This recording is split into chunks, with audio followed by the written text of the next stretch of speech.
And we're live with today's pre-show of our SY0-601 Security Plus Study Group. Hi, everybody. Thanks for joining us. We have all new questions for you from the Security Plus exam objectives. We're going to get started in about 10 minutes. Looks like things are working as expected on the stream, so that looks good. Cameras are good. I think we're in really good shape here. We're doing pretty well. Hey, chat room. Thanks for being here. Thanks for checking in. We've got, I guess I should open the poll. We can open a poll. There we go. And pop it out to a window. There we are. Now we can do stuff. Now we can see what's going on. This is priority. So we got a lot going on. When does this SY0-601 retire? Currently, not currently, I guess permanently, they have decided it will retire on July 31st, 2024. So July 31st. So you have 7 months before it goes away, which, by the way, is plenty of time to finish it up. So you're in good shape. 701's, is out. We're there. And generally, there's a kind of a slow growth for people starting on the 701 because there's limited study materials available in all of the world. We obviously have 701 videos on our site. We have course notes. There will be practice exams arriving shortly. It will be the same thing we did for 601. Maybe a little more. Maybe some extra things. We'll have to see. We'll see where it goes with all of that. Well, thank you for being here, though. I think we'll do 601 today. I think we're going to do 601 in December, next month. And that will probably, I'm leaning right now that will be the last 601. Then we'll just move over to the 701 materials. And I think that's probably that probably will be a pretty good transition time. I think a lot of people by January would probably start on the 701. So that makes sense. We'll see how that works. How much study time do you say you need before you tackle the exam? However long it takes until you know everything listed in the exam objectives. For most people, that's 2 to 3 months. There you go.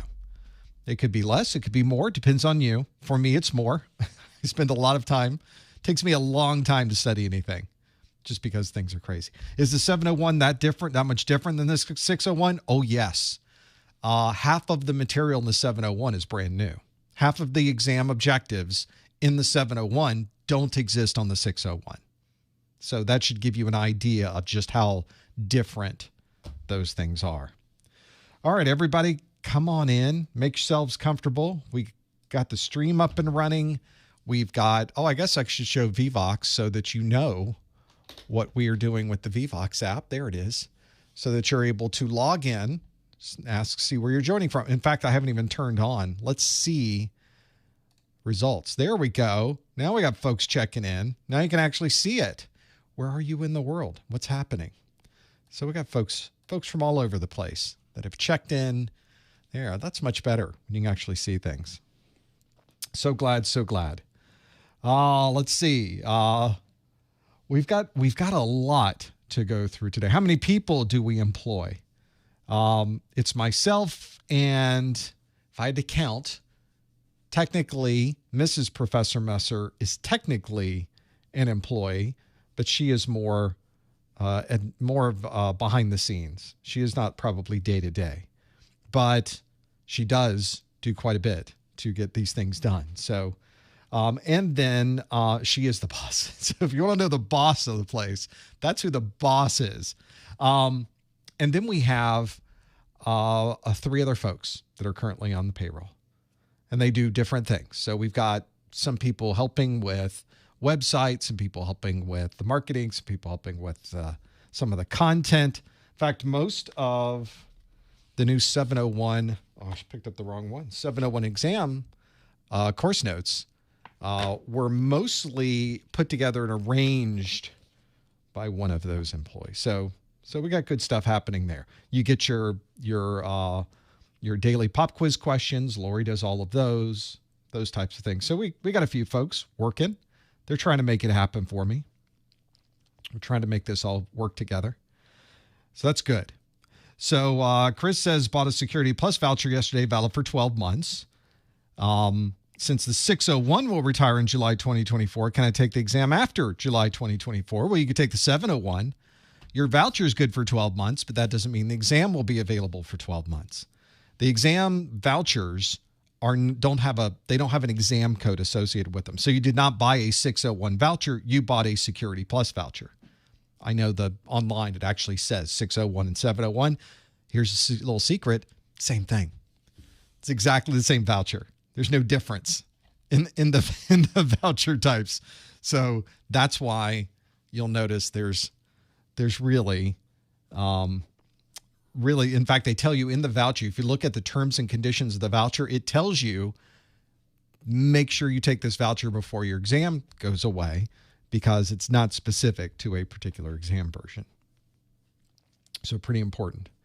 But no, in the U.S. and in English-speaking countries, July 31st, 2024, that's it. You can't take the 601 after that date, period. Doesn't matter. Doesn't matter what voucher you have. Doesn't matter anything else. Latrell says, passed my 601 a day before Thanksgiving. That made it for a pretty nice Thanksgiving, didn't it? Want to say special thank you to what you do for us geeks. You mean a lot to your students. Never forget that. God bless. Well, that's very nice. Thank you, Latrell. It is those types of stories that do motivate me.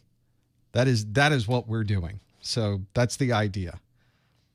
We gotta work through everything else. And really that's every day, because I'm in here early. We're putting content together. We're doing the pop quizzes. We got books coming out. We got the videos publishing. I think in the last 2 days, there've been like 25 videos put on YouTube just for the 701. So there's a lot of churn over on this side of getting things out, getting them available, and having them there. So that's the idea. That's the goal. I'm glad it's working out. That's what we wanted. We wanted to have a better way to get people involved in technology. And there just wasn't very good ways. There hasn't been very good ways up to this point. So I'm glad it's working out. It's always gratifying to see that. It is something. I had a very well-paying position with a very big technology company that I just quit and decided to do this full time, and thought, if we're going to do it full time, it better be good. We better focus. And it all worked out. It all worked out. It was a risk, and it paid off. Sometimes that happens. Sometimes it doesn't, but sometimes it does. It did in this case. And make sure. I'm doing this in audiobook and textbook to prep. Is that too much? It may be too little.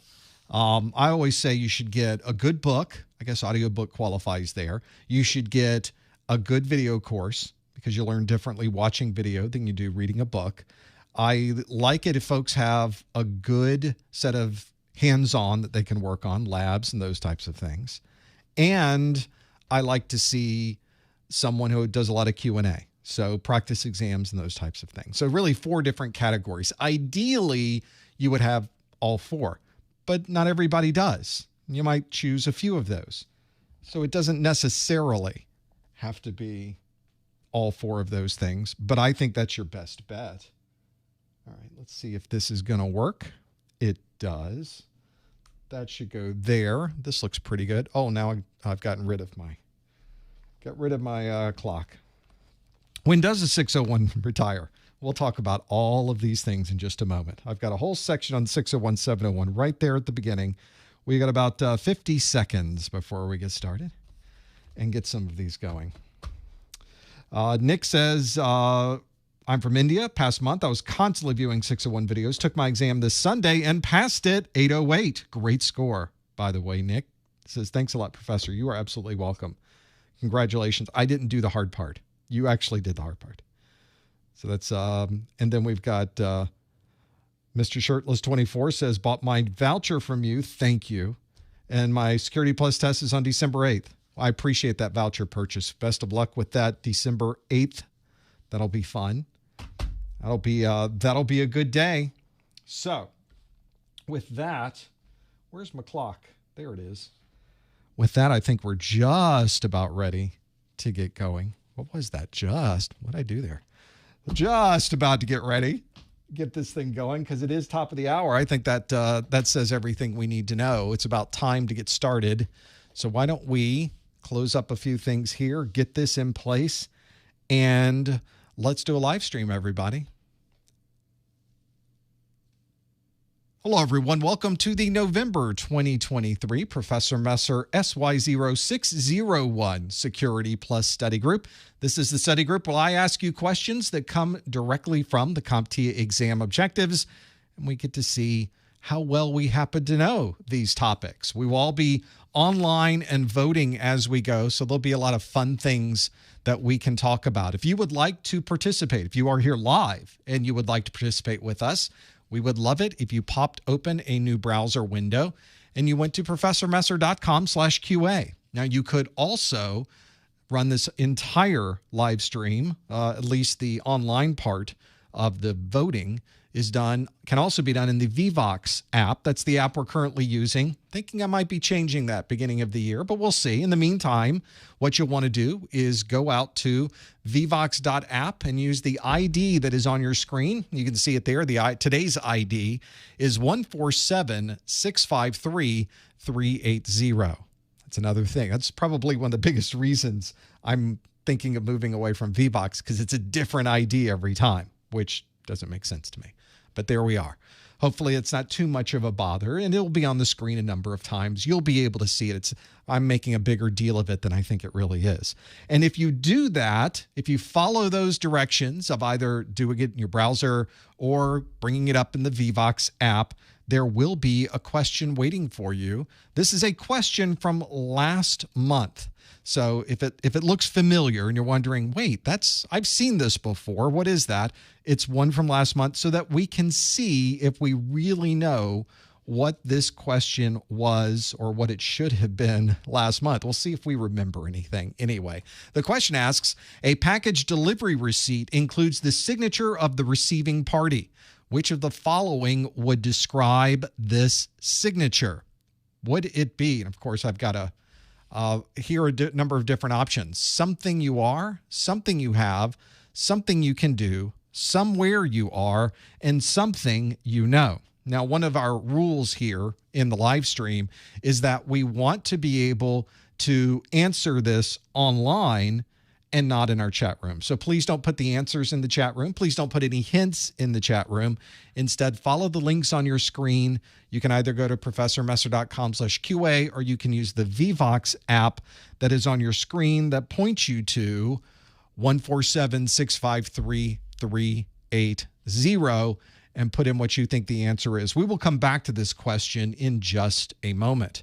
I want to thank everyone for being here. It's hard to do a live stream where we're answering questions if no one's here to answer them. So thank you for joining us. We really appreciate your time. And when we are not here doing a live stream, we've got a lot of other things going on. For example, we've got our YouTube channel at professormesser.com/YouTube. You probably have noticed that in the last number of weeks, there's been 75 new videos uploaded to the YouTube channel, all about Security Plus. It's the new Security Plus course, the 701 course. We'll talk about that in a moment. We've also got a weekly pop quiz question for Security Plus. You can find that on the website that used to be known as Twitter, professormesser.com/Twitter. And you've got Instagram, professormesser.com/Instagram. It's the same question as Twitter or X, but in this particular case, you get a pretty picture with it, which may be worth the entire process right there. So it's one of those to make your Security Plus studies go a little bit better. You can join us on those sites. And of course, we've got a lot more on our website that you can go through as well. Well, there are currently 2 different Security Plus exams that you could choose from if you wanted to get certified. So let's talk about the one that has been around since November the 12th of 2020. It is an exam called the SY0-601. That is the version that we have all been working with up until this month. We'll talk more about that in a moment. It is expected to be retired. It will be retired, not just expected, but we have a confirmation that the retirement date is July 31st, 2024, at which time this exam will no longer be available. Now, that's why we often tell people, If you've been studying for the 601, you've got plenty of time to be able to study everything, go take the exam, and earn your Security Plus certification. Because as soon as you pass your exam, you're Security Plus certified for 3 years. Really doesn't matter when the question pool happens to retire. Once you pass the exams from that question pool, you're moved up into a different category of a Security Plus certified person. Not sure it's technically something like that, right? So the retirement date of July 31st means you should start looking at the calendar and make sure that if you are currently studying for the SY0-601, make sure that you are indeed going to take this by that date. So that's an important date to consider. And it is 7 months into the future as we sit here at the end of November. So you've got plenty of time. It's a single exam. You don't have to take more than one exam or pass more than one exam. It's 90 minutes long, and you can get a maximum of 90 questions on the exam. It might be fewer than 90 questions, but 90 is the max. That's the most you could ever get on the exam. The exam itself is graded on a scale from 100 to 900. And the score you need to earn is a 750. So you've got a number of challenges ahead and things you have to think about. But from the perspective of grading, CompTIA kind of takes care of all that themselves. It's hard to know exactly what that grading scale is and how it works. But don't worry too much about the details of that one. It will take care of itself, I assure you, at the end of the exam. The exam itself consists of many multiple choice-based questions, but you also have performance. Multiple choice is great, but performance-based questions is a handful that you will get at the beginning of the exam. We'll talk more about performance-based questions in just a moment. As I mentioned, there are 2 different exams you could take right now. That's because a new exam was released this month. November the 7th was the release of the SY0-701. This was not unexpected. This is a pretty normal thing. CompTIA tends to rotate through these exams about every 3 to 3.5 years. So they have updated the question pool, and there is a new question pool for the SY0-701. We expect this exam will retire somewhere around May of 2027. Again, it's a single exam, same time frame, same number of questions, same passing score. Nothing really changes with the structure of the exam. So no surprises there. We don't have to worry about too much. And this is exactly the same format with multiple choice and performance-based questions. So not much difference there. It's just a different set of questions, which means a different set of things that you should study for. So which one should you take? If you're sitting here today, you need to figure out, do I need to study and take the 601 exam, or do I need to study and take the 701 exam? Well, one of the things that's important to remember is it doesn't matter ultimately which one you take. You earn exactly the same Security Plus certification on the other side.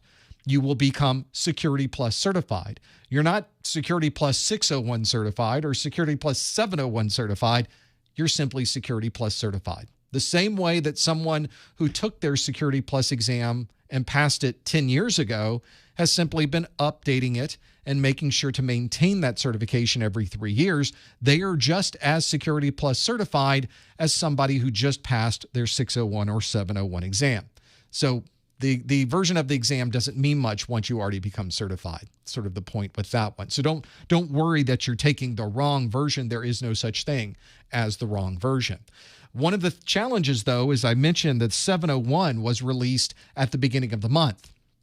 And if you look out at the market, of course, we have our study materials available on our site. Our course notes and other materials are out there. But you may find that your favorite author or your favorite publishing house hasn't yet published a 701 book, and that's perfectly normal. The book publishing process and other study materials can take time to be able to create exactly what they need for that version of the exam. And so it takes a number of months to finally see a number of third-party books finally hit the market. And if you're sensitive to that, or you're waiting for a particular book, or you want to have the largest number of study materials available to choose from, you might want to wait a couple of months or 3 before ever getting to the point where 701 might even be an option. So I guess it sort of depends on how you like to study and what's there. Of course, we have our Security Plus course is updated on YouTube. We're constantly adding new videos. There's 75 videos out there right now, and the rest of them will be out there shortly. That's not a big deal, but keep in mind that the 601 exam will be available until July the 31st. So you've got plenty of time to study for that current version.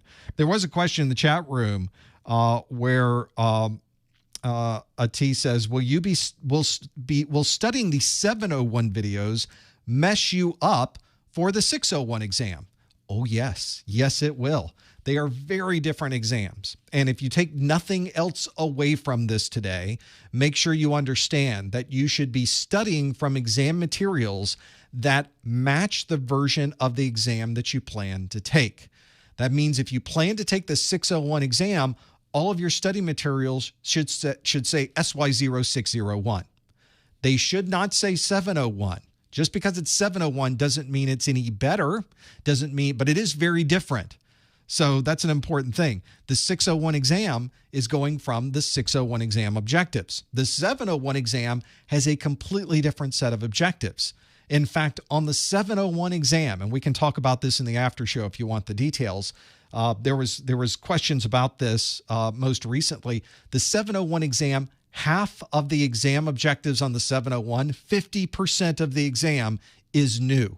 So if you studied from 701 materials and you went to take the 601, you would have a very different type of experience. You probably would not do very well in the exam, and vice versa.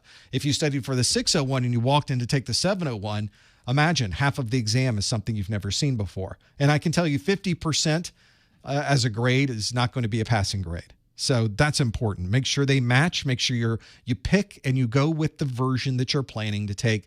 That is probably the primary thing you should know about this. So an important consideration if you're working towards that particular exam. Now, on our website, we have all of our 601 materials available. Our 701 materials, a number of them are already available, and we're going to be even releasing more over the next month. There's a lot that's out there. You can find them all on the website and see what's there. If you'd like to see have downloadable versions of our 601 videos, our course notes, our practice exams, and other materials, they are also on our site. You can find them at professormesser.com/601SB. So a lot to go through there. You've probably seen that right when we finish one of these live streams, they are available for replay on YouTube immediately afterwards. It's all automatic. When I hit the off button, it spends a couple of minutes structuring them, and then it saves it on the website. Then you can watch the YouTube replay as much as you'd like. I also create an audio-only podcast distributed version of this live stream. And if you would like to add it to your favorite podcast listening program, you can find the RSS and other links on my site at professormesser.com/podcast. That is for my A+, Network Plus, and Security Plus study groups are there. We are also on a number of your favorite streaming media sites. So if you like to listen to Spotify, simply search for Professor Messer on Spotify, and you'll find all of the study groups there as well. We try to make it as convenient and available to you as possible. One of the things you'll notice is if you show up on YouTube about a day after we're done, that there will be a list of timestamps that it seems like it's magic, but it is not. It is my marketing manager, Lori, who has to listen to this entire live stream. Hey, Lori. She's listening right now, probably at 2x speed, and trying to write down what all of the different timestamps are, document them all, put them on YouTube so that you can easily find the questions you need and find them going back a number of years if you would like to. So plenty of content there for you to choose from, and a lot of great things and easy ways to find the things that you would like to hunt down. You may have heard there was a question in an after show. She documents everything, so you know what the questions were that people were asking. So a lot of great stuff there as well. Also let you know that when we're not doing these live streams, because we can't be here 24 hours a day, we have our chat room for Professor Messer. It is a Discord server. You can find that at professormesser.com/Discord. We'd love for you to join us. We got a great group of folks there that are either studying for their certifications or have already earned their certifications. So we have a great mix of knowledge that's there, and it's a great community of folks. So make sure you are familiar with what the different options are. That's usually where I'm hanging out when we're not here. So a number of different places to go. And you can always use the links on my website also to visit our Discord server. Also let you know if you're in the US or Canada, you eventually will need to pay to take your exam. And if really need to do that anywhere in the world. But if you are in US or Canada, you can spend less to do that by visiting professormesser.com/vouchers. Sure, you can go to the CompTIA website and pay full price for your vouchers, but we've already discounted them on our website. There's no special codes. You didn't have to wait for Black Friday or Cyber Monday or whatever they're calling it these days. It's always discounted. It's always available, and you can find it at professormesser.com/vouchers. Also let you know if you purchase a voucher from my site, I even give you a little bit more than you would get anywhere else. In fact, you get a free copy of my Exam Hacks ebook. This is an ebook I put together of my favorite tips and tricks that can help you with the study process. It can also help you during your exam. I have strategies and tips that I use during the exam to hopefully get me a few extra points. Maybe it'll get you some extra points too. You can find all of that on our website at professormesser.com/vouchers. Let's go to that question we asked earlier, which was, a package delivery receipt includes the signature of the receiving party. Which of the following would describe this signature? Is that something you are, something you have, something you can do, somewhere you are, or something you know? Well, let's see what you answered in this case. A number of you have locked in your answers, and you can see that 65% say that it is something you can do. 17% say it's something you have.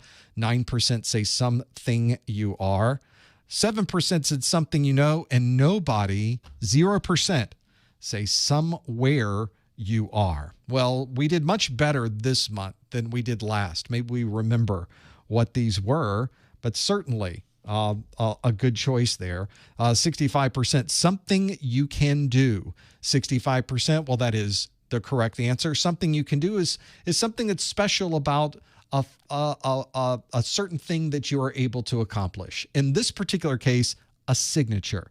So your signature is very different than another person's signature, and it's very difficult to exactly duplicate someone else's signature, which makes it, although a very weak type of authentication, it is indeed an authentication. It's an authentication type we use all the time, every day, many different things, financial transactions, contracts, deliveries. It's just a normal part of what we do. Probably not the best choice if you're someone who is working on a system that has biometrics, but it is an option. Biometrics is another thing that is certainly similar to something you can do, but not quite the same thing. Something you can do means you're performing some type of function with yourself. You're walking, you're handwriting, you're comparing signatures. That's what all of those do. So that is the answer we were looking for. Indeed, something you can do was the answer and the thing that we wanted. And you guys did really well this time. You did much better than we did last time and having those things there. So a few other options to have all of those different pieces there.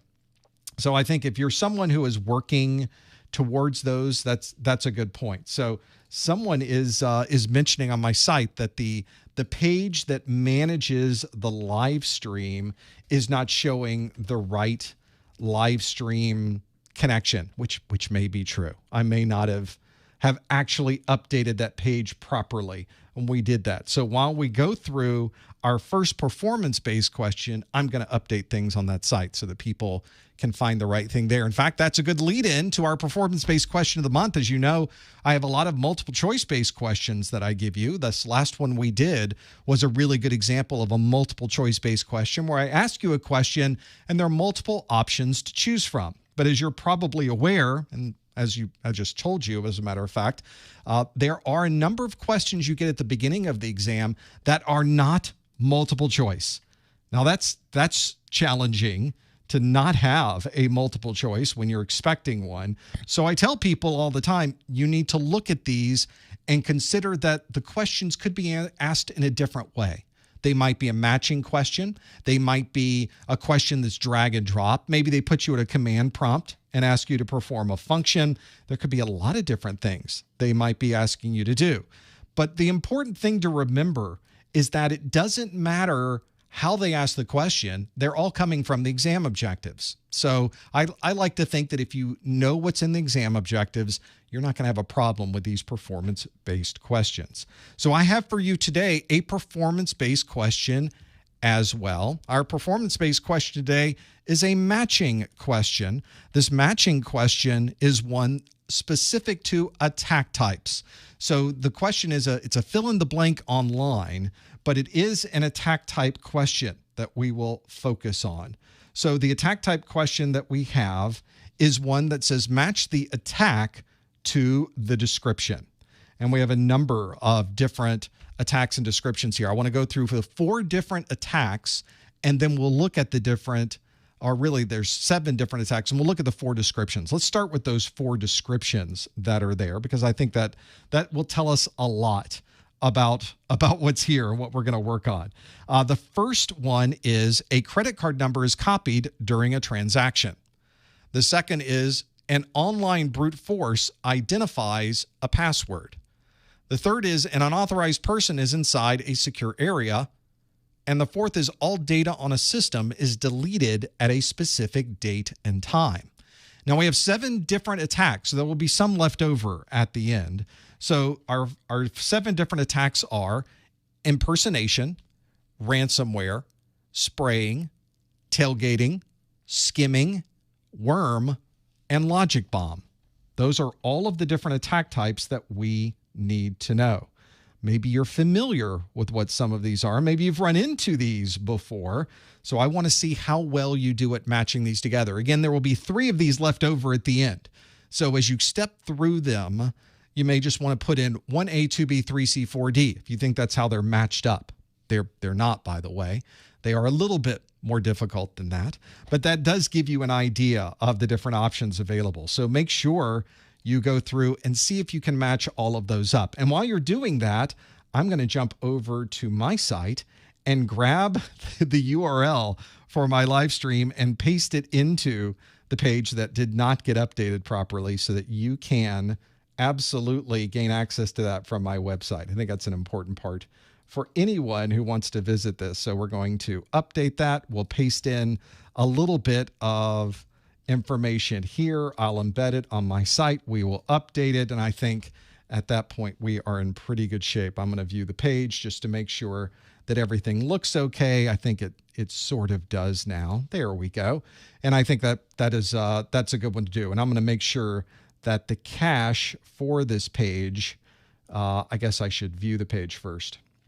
The cache for this page is properly showing the right one, because there's all kinds of caching. If you've ever managed a website before, you're very familiar with this process and managing pages that are not cached properly. So I've just cleared the cache on that one so that everyone can find the right page. I appreciate the heads up on that. That should help a lot with people finding what they need to find. This question, by the way, is very similar to questions you might get on the exam. Notice that they are different with how much information is available on one side versus the other. It's a little bit lopsided where there are only 4 descriptions, but there are 7 different attacks. That's a very common strategy on the exam, which means you could end up getting them all wrong. And I think that they do that on purpose. Makes it a little bit harder to work that way.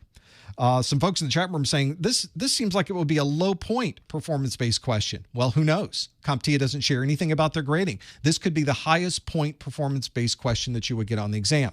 There's no way to know. I think we like the idea, the mystery of performance-based questions and the mystery of how things are scored is interesting, but ultimately we will never know how the exam is scored. They are never going to tell you. We don't have a way to reverse engineer it. It's not possible. So ultimately, it's an interesting thought process. But we could stand around and argue about it a lot, but ultimately we'll never know.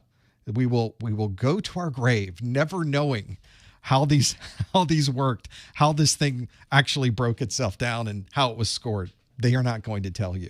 So that's an important consideration. Keep that in mind. And there are many different ways to do this. So make sure you're familiar with it. I think that's the challenge, of course. So we have a number of people that have put their answers in here. Let's see how you did with this one. Let's step through each one of these and see if we're able to match that attack type to these 4 descriptions. And we're going to start with the first description at the top, which is a credit card number is copied during a transaction. And we want to know if that's impersonation, ransomware, spraying, tailgating, skimming, worm, or logic bomb. And if you've ever had this happen to you before, then you're probably already familiar with skimming. Skimming is commonly used by an attacker where they use software and or hardware to be able to obtain your credit card as you are sliding it through the machine, plugging it in, or using your credit card in some way. They have captured that information kind of offline, kind of outside the scope of the system, and now they have your financial details associated with that credit card.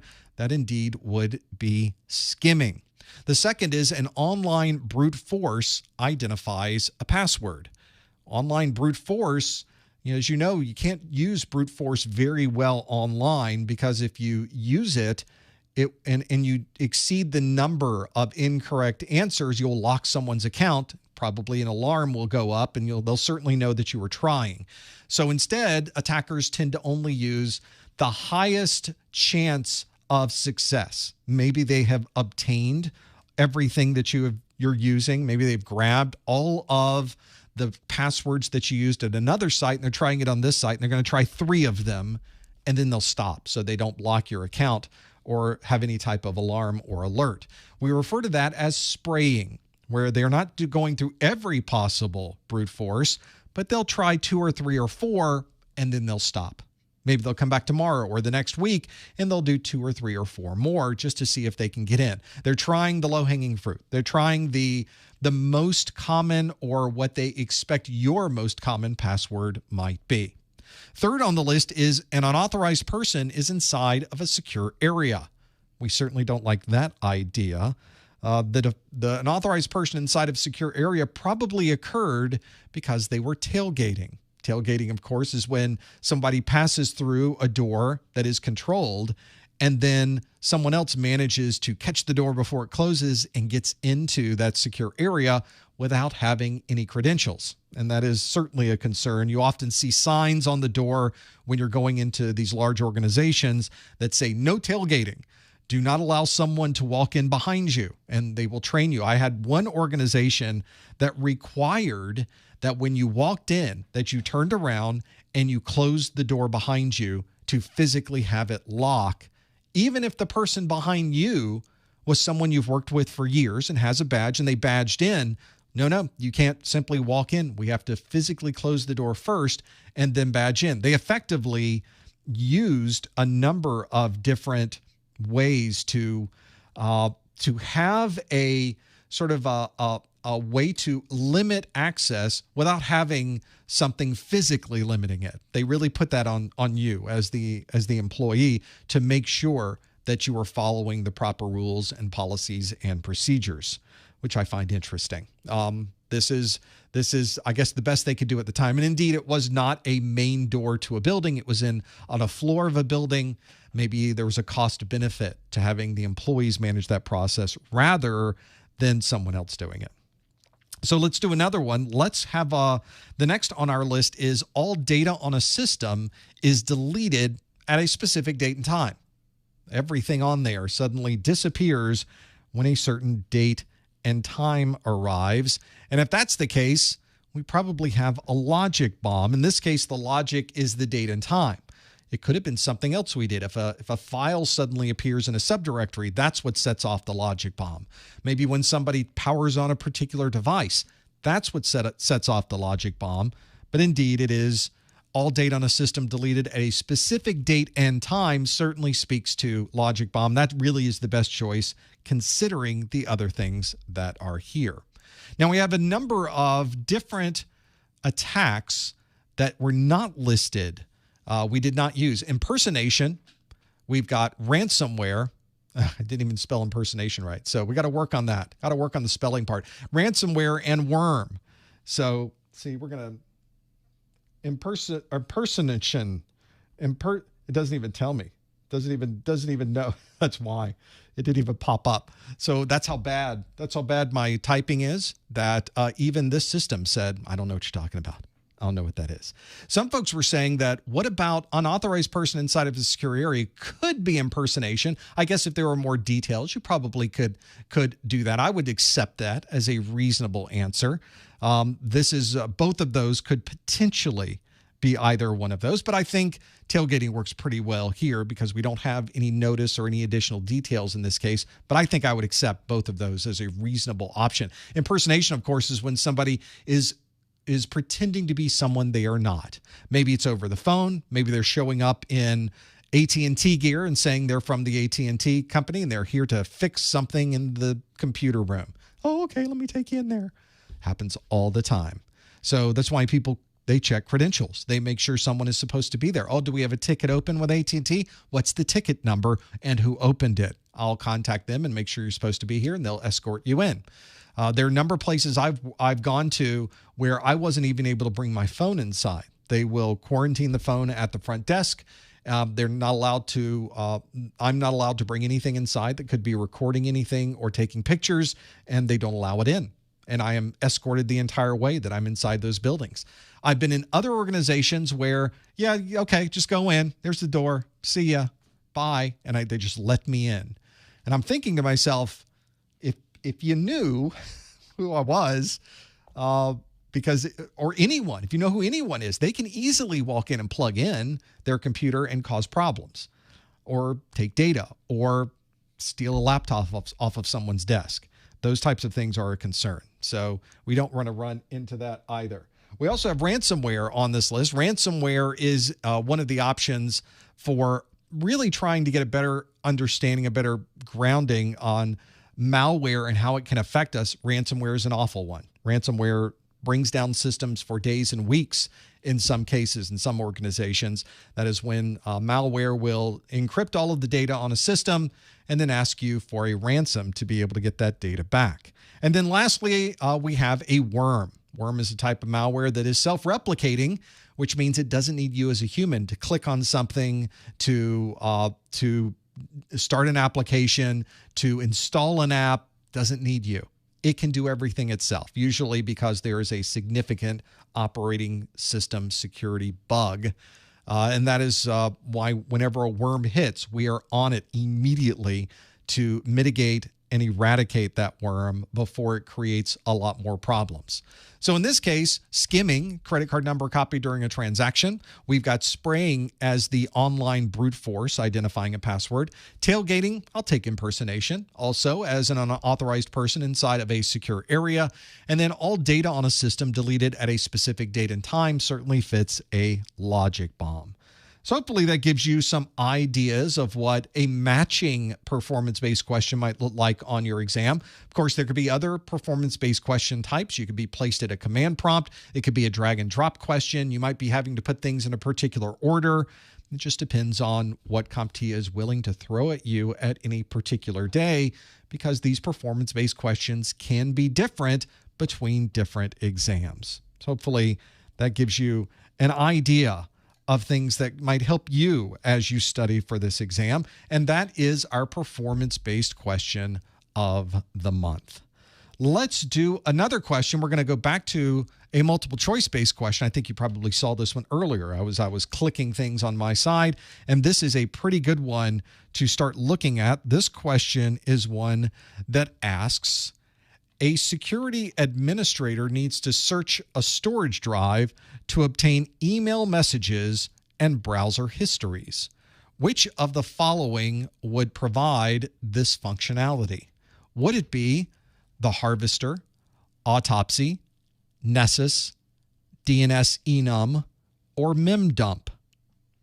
A security administrator needs to search a storage drive to obtain email messages and browser histories.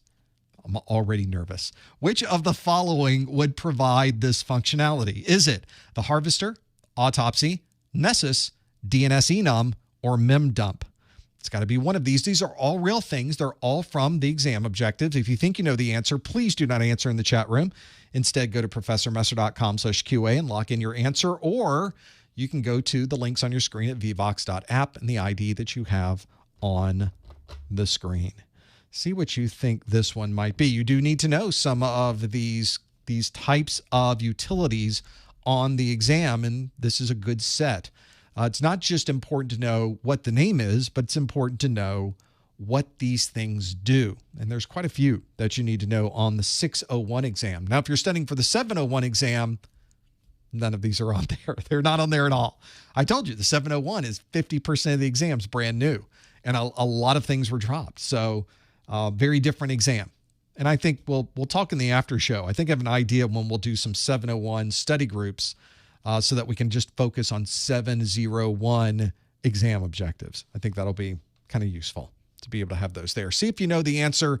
You go to professormesser.com/QA or use the Vevox app and the ID on your screen of 147-653-380 and lock in your answer. We'll see how we do. This is, by the way, a challenge and something that I was saying that makes me a bit nervous, but in reality, being able to search a storage drive and obtain information from that drive is a powerful skill, very useful. And if you're working at all with technology, it can become very useful if you happen to want to use some of these tools. It can be very, very useful to pull information from a drive. So see if you're familiar with those. I think that's going to help you quite a bit. Let's see how you did with this one. The question asked, a security administrator needs to search a storage drive to obtain email messages and browser histories. Which of the following would provide this functionality? Is it the Harvester, Autopsy, Nessus, DNS-enum, or memdump? Let's see how you answered. We can see the answers we got were, wow, all over the place. So Autopsy, is the plurality of you answered Autopsy, but it's not a huge amount, 35%. We didn't quite get enough there to get over the halfway mark. We did get 27% that said the Harvester is what we would use. And then we've got memdump at 24%. Almost 10% said Nessus, which means really the only single digit here is DNS-enum at 3%. So this is one that if you've ever had to go through a drive and perform some type of digital forensics, you probably used an application called Autopsy. Autopsy allows you to take either a physical storage device or the image made from a physical storage device and be able to view and recover information that might be not only in the very obvious files that are in that file system, but it can also look at things that might have been deleted. It can look into temp files. It can look in places where normally you would not go to look. It hunts through everything on these drives to find things like downloaded files, a browser history, email messages, other databases, so much more in Autopsy. It is a remarkable application in what it's able to do, and it's scary what you're able to do. At one time, I was putting together a video. It doesn't make sense to have it on my channel now, but I purchased some used drives from eBay. This is in the last year. This is relatively recent, and I ran them through Autopsy just to see what I could find. Most of them were cleaned pretty well, and there was nothing to be had. But I did run across one drive that apparently was pulled directly from a point-of-sale terminal at a well-known retail company, and I had all of the transactions. I don't believe I had credit card details on this drive because I don't believe the point-of-sale terminals saved that information on these drives, thankfully. But I had information about coupons, I had information about documents and other internal documents from the organization that I was able to obtain by simply imaging that drive and running it through Autopsy. It is a powerful application. Sometimes you run into more than you would expect to see when working with this. But if you're familiar, if you want to know more about this, there's lots of great videos on YouTube that can step you through a demo, and it is a remarkable application to be able to use.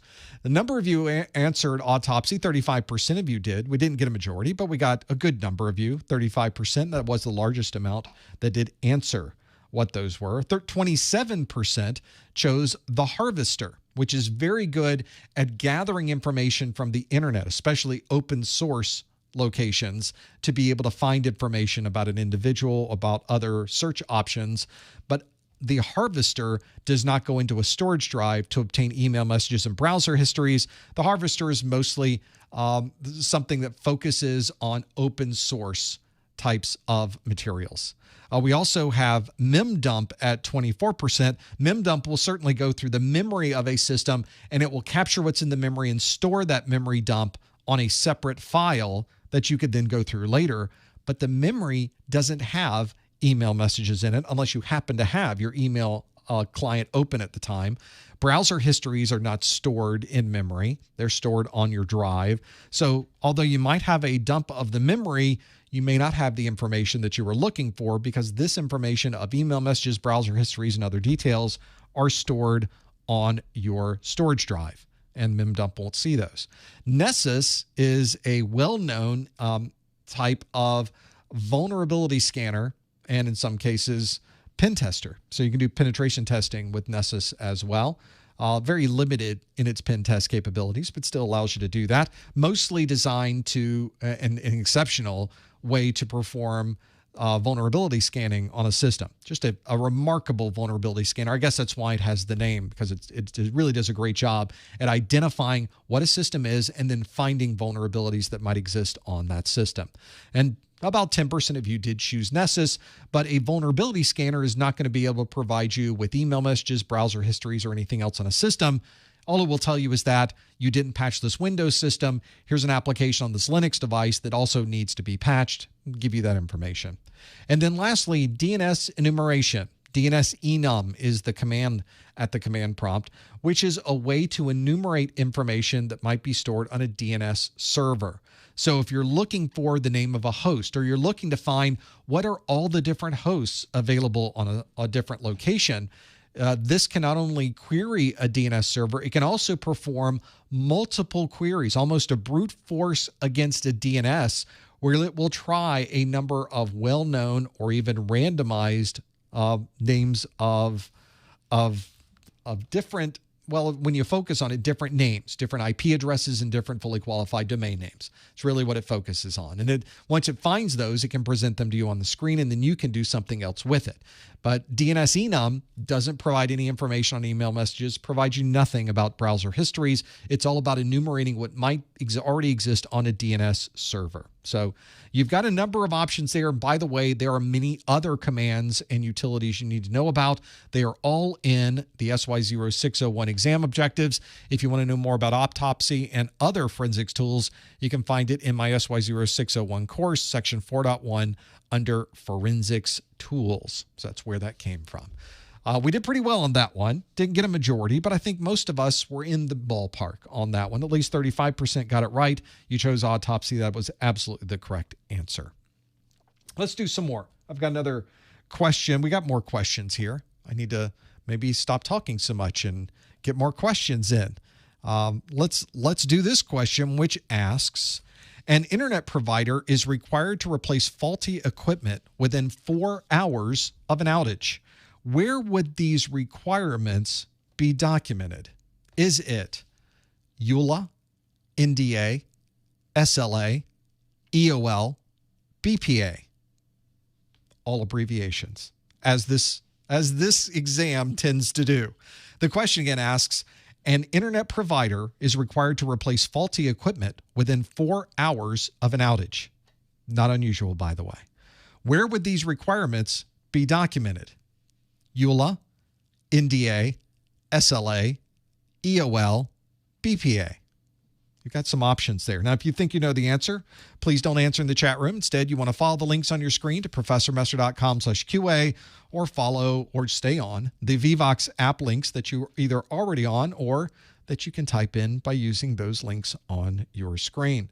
So you've got a number of different options here. These are an important set of criteria, because if you have an outage, you want to be sure that you're able to have someone address this outage as quickly as possible.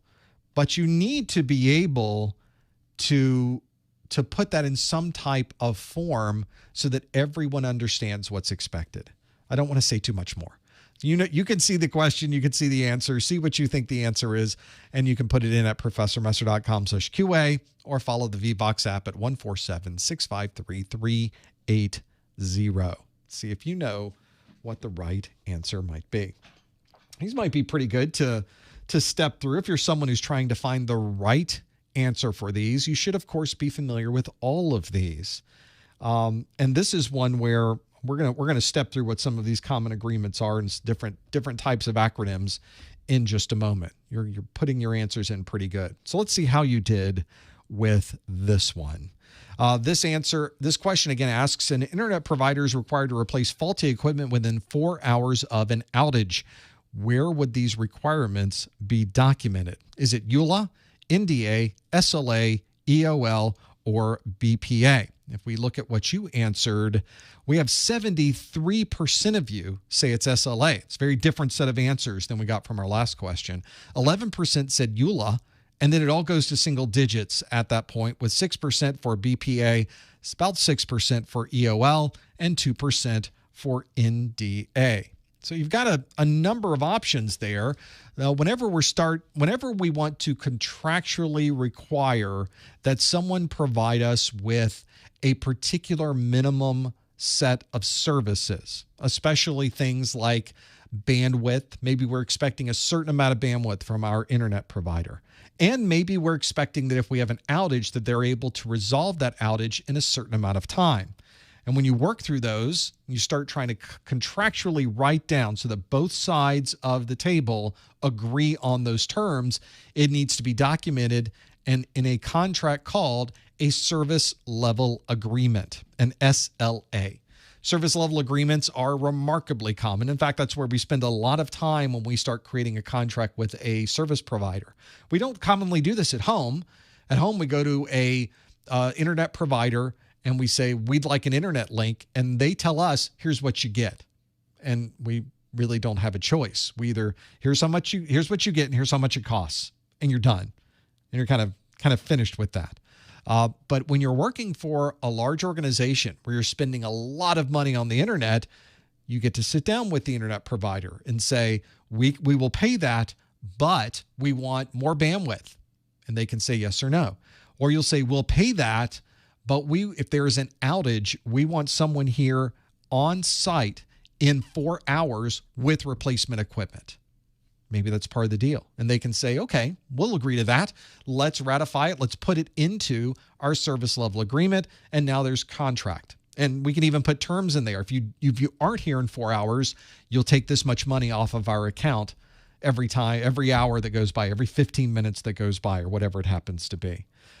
Service level agreement is a very good way to document this. It is the best way to document this. And if you're someone who is working through trying to get this into a form where you can talk to your service providers and require a certain level of service, well, that's an SLA, service level agreement.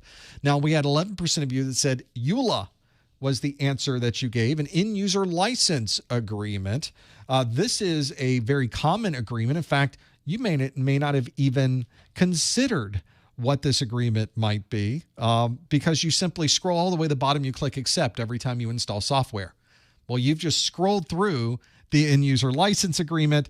They could have put information in there that would have helped you work through all of these, but it does not require that a service provider provide you with a certain level of service. EULA is really about what you can do with that software once you click the agree button. Who knows what's in there? We should probably read that sometime. We've got others like BPA, EOL, and NDA. NDA is probably a very good example of an agreement that many people have run into before, where you are signing a document that is a non-disclosure agreement. And that non-disclosure agreement means that you or both parties or multiple parties in this transaction are not allowed to talk about what we're talking about. Not allowed to tell anyone else. You can talk amongst each other, but once you leave the room, can't tell anybody else what's going on. We have business partnership agreements. Those are common when you're trying to work with a third party, but you don't have a formal working arrangements. There's no contracts, but a business partnership agreement can be the first step along those lines. And an EOL is a description of end of life, describes how a particular piece of software or hardware may be supported by the developer or manufacturer. And an EOL doesn't describe how an internet provider is supposed to provide you with a certain level of service. In this particular case, 73% of you were absolutely correct. It is service level agreement. That's what we were looking for, and that is the right answer for this particular question. You got that one almost perfect on this one. We got a lot of you that did very well on that one, so congratulations. Let's now, before we get to our next question, let me talk to you about my course notes. Now, this is something that I realize with my 601 exam, there are 177 videos, over 21 hours of content. And I realize a lot of you simply don't have that kind of time. You don't have the time to go through every video. So what I've done is I put everything that's in these videos into one single document called my course notes. The course notes are designed to summarize everything, all of the text, all of the details associated with the charts, all of the important graphics, they're in here. This is the PDF that you see on the screen. So all of those detailed bullets that are in my course videos, all of the demonstration graphics that we have, all of the charts, they're all in here. Everything is listed in the course notes. Not only do we have the 601 course notes available, and if you're studying for the 701 exam, there is the 701 course notes. The 701 course notes, again, have the same idea. They have everything there that's listed, and all of these great graphics, all of the information that you need to have. Everything is listed on here. So it is a great place to go if you're someone who's trying to summarize and have a single view of everything that are in these videos. So everything is there. Yeah, so folks in the chat room are going, do I draw those pictures? Are those mine? Yeah, the bulk of them is. Yeah, I try to get, so everything you see here with the graphics, the different diagrams that have been created, sort of the infographics that we have in our videos, yeah, I make all of those. So it's sometimes difficult to take these very complex cryptographic processes and try to talk to them. I think it's sometimes easier to see a picture. And you'll see that picture in the course notes. They are in there. It's another great way to support what we're doing here. If you want more information on the 601 course notes, you can go to professormesser.com/601cn. You can also find them, the 701 course notes, on my website. So you've got other choices there to pull from. Have a look at the course notes. Maybe it's something you can use to help you with your studies as well. Well, we still have time to get through some questions. I think we should work hard to get through the next couple. So let's do this. We've got this question that asks, an attacker has placed malicious code on a local coffee shop website in the hopes of infecting systems from a nearby manufacturing company. Which of the following would best describe this attack? Would that be watering hole, tailgating, impersonation, dumpster diving, or logic bomb? See, I'm getting a few in here. Maybe we can kind of learn from some of these things that we worked through before. If you think you know the answer, follow the links on your screen at professormesser.com/QA, or you can use the Vevox app that's here right there on your screen. Have a look at that one. That might help you too. This question again, an attacker has placed malicious code on a local coffee shop website in the hopes of infecting systems from a nearby manufacturing company. Which of the following would best describe this attack? If you think you know the answer, please no answers in the chat room. Please no hints in the chat room. Instead, follow the links on your screen and answer in the Vevox app to see how you did. This is one where I think a number of us know this. Notice the numbers go up really quickly. When that happens, I'm thinking we know it. Sometimes it doesn't work out that way. So we'll have to see which way it went in this particular case to be able to do that. Hopefully, this would be a good one that we all know. We locked it down. But even if we don't, getting these questions wrong, if you want to get a question wrong, now's the time to do it because it doesn't cost you anything. And in fact, you probably would learn something by going through the process of these. Might help you out too. So that's just the way it kind of goes with all of these. Maybe you're familiar with what some of these might be. I think a lot of you have worked through these before. Let's see how you did. The question asks, an attacker has placed malicious code on a local coffee shop website in the hopes of infecting systems from a nearby manufacturing company. Which of the following would best describe this attack? Is it watering hole, tailgating, impersonation, dumpster diving, or logic bomb? And let's see how you did with this one. Number of you. I said maybe we nailed this one. Maybe we got this one really. And 93% of you say the answer is watering hole. That's what you chose. And then everything else is like 1% and 2%. Tailgating, impersonation, dumpster diving, and logic bomb way down in the list. We bounced back hard on this one. Well done. You did a great job on this one. Watering hole is what we were looking for. And 93% of you know if you want to attack someone, you could certainly attack them by going right up to where they are and then attacking them where they live. But we know a lot of companies are really good at not allowing people to tailgate. They have very strong firewalls they've got outside their systems. They have other types of authentication systems that prevent you from getting in. But if we could infect not the mountain, maybe we could infect the watering hole and wait for the folks on the mountain to come down to the watering hole. And in this case, I literally chose a watering hole. I chose a coffee shop, just to really bring the question all the way to the end of this. And what we want to do is infect the coffee shop, wait for someone to maybe put in their order from the place next door, from the big manufacturing facility next door, and then we get to infect them when they visit the website to put in their order. This is a very common attack type. It is not unusual. It's not something that's very rare. It's something that is a very valid way to try to get someone's credentials or gain access to a system just by using this type of attack. Now, watering hole was the big winner on this one. We had other choices like tailgating. We already talked about someone getting into a building by walking through an open door. That obviously is not the situation because we're at the coffee shop. Impersonation, as we already mentioned, is someone pretending to be someone else. I guess that it may be that you show up with how would that work? How could impersonation work on this one? I guess if the manufacturing company had an order for lunch that had to be delivered from the coffee shop, you could dress up as a coffee shop employee and deliver it. Boy, that takes a lot of work.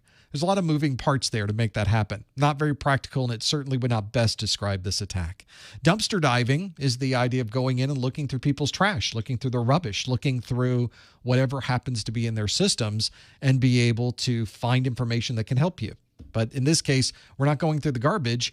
We're simply infecting a third-party website to gain access to this company's credentials. And then we've got logic bomb. It could be a time of day, as we mentioned earlier, but certainly would be a very good way to cause problems. But in this case, we don't have any particular thing, any particular logic that is causing a bomb to go off. We're simply waiting for people to visit a third-party website. So that is the answer here by far. You guys did great with this one. 93% of you chose watering hole. That is the right answer. That's what we were looking for, and you did exceptionally well on this one. Let's see how we do with another question. I've got another one here. I think this will be worthwhile to go through. This question asks, a security administrator has been asked to securely dispose of printed materials created during a recent financial project. Which of the following would be the best way to complete this task? Would it be degaussing, drilling, secure wiping, pulping, or hammering? A security administrator has been asked to securely dispose of printed materials created during a recent financial project. Which of the following would be the best way to complete this task? And then there's a J at the end because you need that. Is it degaussing, drilling, secure wiping, pulping, or hammering? You think you know the answer? Go to professormesser.com/QA and lock in your answer. Maybe you could put my head down here so be out of your way and be able to do this. There's a lot there to go through and a lot of different things that you could do with this data. All of the answers here, by the way, are from your exam objectives. So you need to know what all of these things do and how they work. Make sure you're familiar with this one. Again, we're getting a lot of people answering very quickly on this one. I'm hoping that that would work well for many folks that are working their way through this particular question. Maybe you know which one is related to this and the way that it works. Hopefully you're familiar with what these are. So again, as always, please no answers in the chat room. Please no hints in the chat room. We will, of course, answer online and be able to work through what these answers might be. So this is one you may have even done something like this before. We'll have to see if you know what these are and if you're familiar with them. Let's see how you did with this one. The question asks, a security administrator has been asked to securely dispose of printed materials created during a recent financial project. Which of the following would be the best way to complete this task? Would it be degaussing, drilling, secure wiping, pulping, or hammering? I have a few different choices there. Let's see how you answered. Push the button, and we can see that 75% of you say pulping. That's a strong number. We do have double digits here. 12% say secure wiping, and then we have 10% that say degaussing. So we have a number of choices to choose from. Pulping seems to have the number one answer here at 75%. And in fact, we should probably consider that our garbage is pretty valuable stuff. Our garbage can have details about our financial information. It can have employee details. It can have a lot of information about our company in general. And if we simply throw it out, anyone who goes through our garbage would be able to see this valuable information. So we want to be sure if we have garbage, if we have refuse, if we have anything we're throwing out in the trash, that we control our trash. Some people will lock down their garbage system so that no one can show up and start going through the garbage. But another way to take this a step further is to shred a document. And if you ever have a look at a shredder, it simply is either creating strips of paper or creating strips and then cutting those strips into smaller pieces to have more of a confetti view to it. Of course, these systems that shred documents can only shred it so much. There are ways, and you've probably seen this, where someone has taken a big pile of shredded documents and they've spent the time going through and putting all of the pieces together like a huge puzzle. So although shredding is something we commonly do, it's not the most secure. And in fact, as I mentioned here, a lot of organizations simply burn it to make sure there's no way that you can read it. If you burn it, obviously, there's no going back from that. Everything is pretty much done once you burn the documents, but it is kind of messy, and you're now creating more of a problem with the environment by burning these documents. What a lot of people will do is pulp the paper. You're pulping it and working through it because you are putting it into a big tank and you're breaking down the paper into its many little fibers, which effectively sort of like the idea of shredding. But if we could shred down to the tiniest of fibers, and there's no way to put that back together, at least not for humans to be able to do it. And pulping will also, in most cases, in fact, if you're using it for security, not just breaking it up into tiny fibers, but it is also removing all of the images and colors from those papers. So all of the blacks, all of the colors, everything is now removed. So there's really no way to put it back together, even if you wanted to. Even if you had the technology to unpulp it, it would be a blank page at that point. It wouldn't help you much at all. So pulping is what we were looking for. And in fact, 75% of you said, yes, of course it's pulping. That's what we would use in this particular case. Now, we could have chosen shredding. We could have chosen fire or incineration. Those would be very good ways to securely dispose of printed materials, but those weren't in the list because as this question clearly asks, which of the following would be the best way to complete this task? And I've had people send me notes saying, the answer here is clearly fire. The answer here is clearly shredding. Well, it's not clearly the answer because it's not an answer. It's not available. And you'll see this on the exam quite a bit, where the answer you think it could be, and probably maybe even an answer you think it should be, isn't listed. But they're not asking you, what is the best possible answer that it could be of all time? They're asking you, which of the following of these possible answers would be the best way to complete this task? And you have to choose from the answers available to you. Maybe your organization doesn't shred. Maybe they've said, we're not going to burn anything. These are the 5 options. What should we do? Not uncommon. Something you run into all the time is that particular case. So make sure you're familiar with all of these different ways to securely have data that is securely destructed We will have a destruction of data. We'll do it by using a lot of different ways. Not only physical data, but we also have to think of our digital data as well. If you're watching this video for continuing education unit credit and for Security Plus, you can collect 10 of these over a 3-year renewal period. I would love to send you an email that certifies that you were here to watch this, and you'll earn a 1-hour webinar category CEU. To be able to do that, you have to first follow these instructions. You have to first go to the Professor Messer website. At the top or the bottom of professormesser.com is a link for Contact Us. In that Contact Us link, please put your name, your email address, and on the subject line, please put November 2023 Security Plus. In the body of the message on a line by itself, please put the super secret code word of the month, hammering. Hammering is our super secret code word of the month. See, I was going to go with pulping, but pulping got the answer. What is the answer that nobody chose? It's this one. It's hammering. And if you would like to put other information into that message, I read through every single one of these. Unfortunately, I'm not able to respond back to every single one because I get hundreds of these in a month, but I do read through them. And some of these are very funny. Some of these give me an idea where you're working and what you're working towards with your certifications. And some of them are people saying, I earned my certification and now here's what we're doing with it. So a great set of things to work through. Hammering in this case refers to using a hammer to beat a storage drive so that nobody else can use it. This is the politician's way out, where we're just going to hammer that phone so that nobody can get into that phone. It's really everybody's way out, isn't it? Oh, you want to know what's on this phone? Bang, bang, bang. It's gone. It's not really there anymore. It's that West Wing episode with the lawyer. He just banged. Except it wasn't his phone. It was a recording device.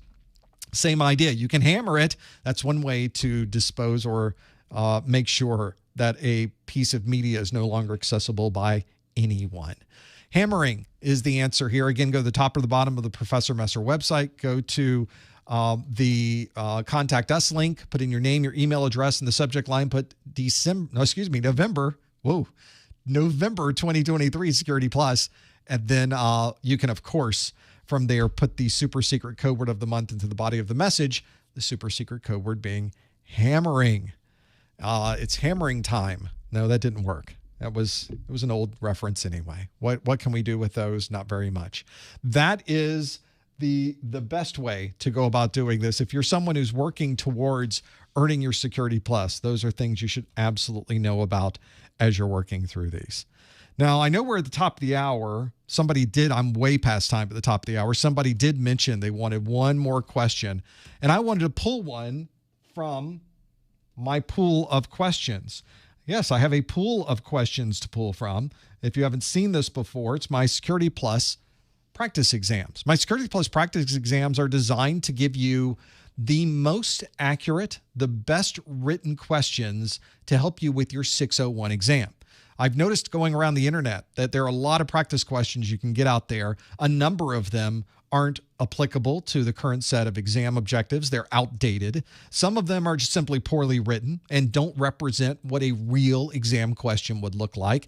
And others just have inaccurate information. I get those emails all the time where they say, does this look wrong to you? And I say, yeah, and you should probably talk to the author of that question because that's completely wrong.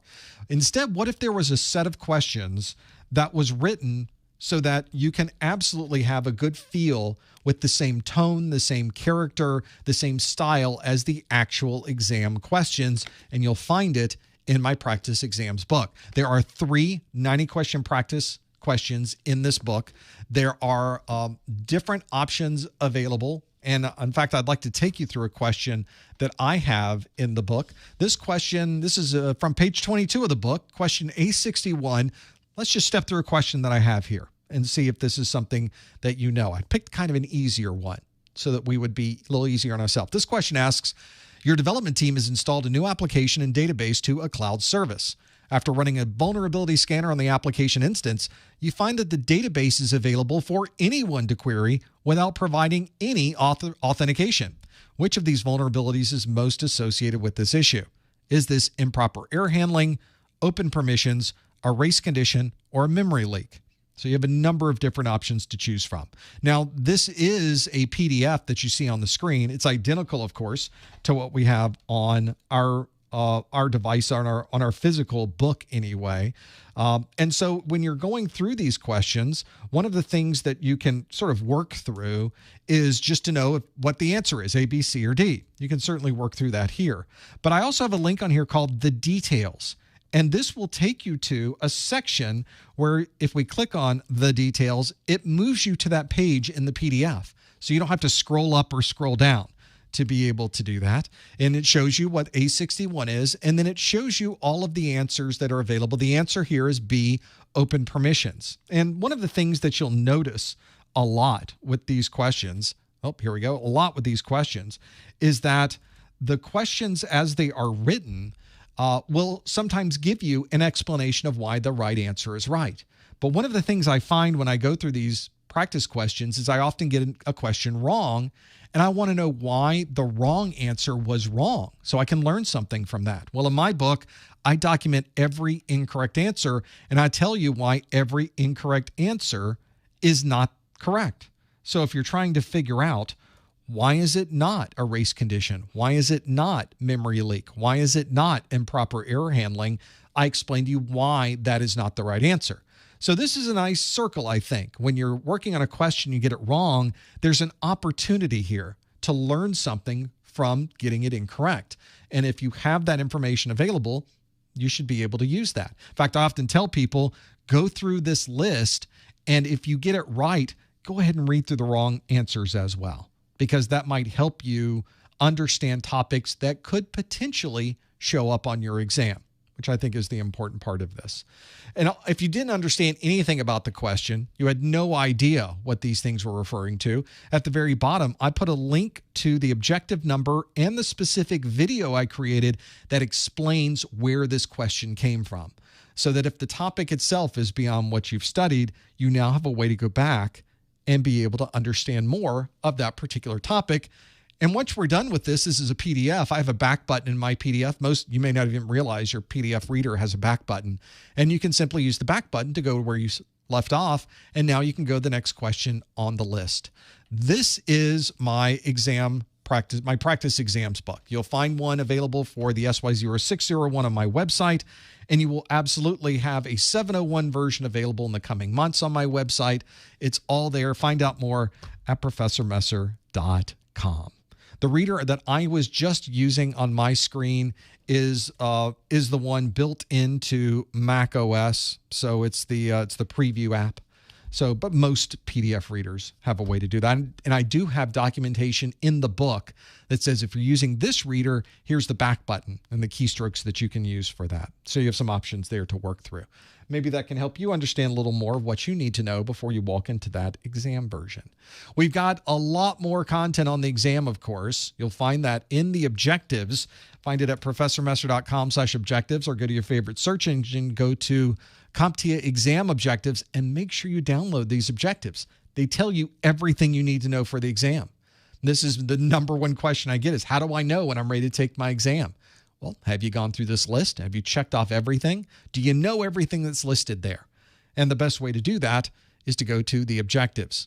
This has everything you need to know. So make sure you get it, and it's free. It doesn't cost you anything. So make sure you grab one of those. We do one of these study groups every month. Our next Security Plus study group is on December the 20th. We also have some A Plus study groups on December 5th and 7th.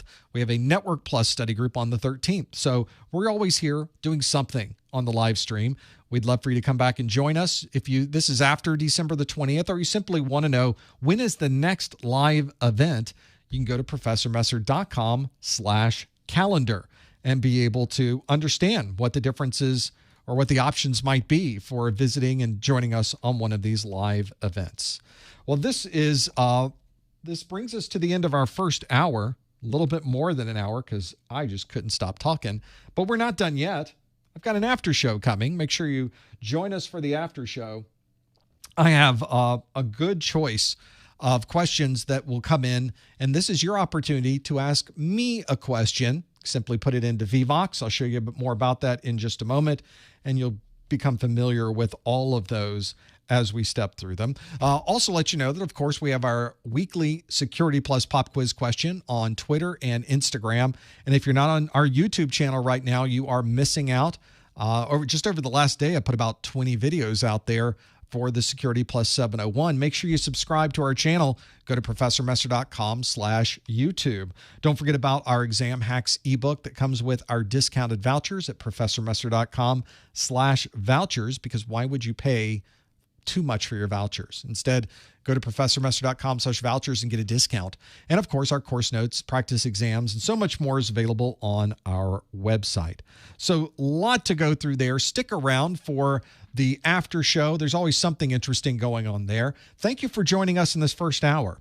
We always have a good time doing Q&A. We hope you come back for the next study group too. Stick around. I'll take your questions from the chat in just a moment. Thanks for joining us, and we'll see you next time on the Security Plus Study Group. Okay.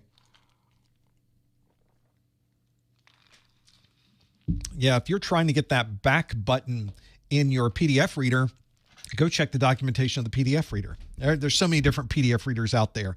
I can't tell you which one you're using, but there's usually documentation in there. And if your PDF reader doesn't have a back function, it's probably time to get a better PDF reader. Just saying. I'm just making the point. I'm just trying to have a little bit of information there. Let's now go to the part of the study group where, instead of me asking you questions, why don't you ask me questions? And I think there's a lot you can go through. I will take and compile these questions in the Vevox app. So go to Vevox.app, use the ID of 147653380, or you can use this other link that simply goes directly to it in your browser by going to ProfessorMesser.com/QA to be able to answer that question, to be able to put your question into the list. And then I will go through all of these questions and be able to figure out what the different answers are, what the things are that I can answer. So you're already way ahead of me, by the way, by putting in a lot more of these. Let's start. I like to start with, let's start with a fun one. I think the fun ones are wishing people.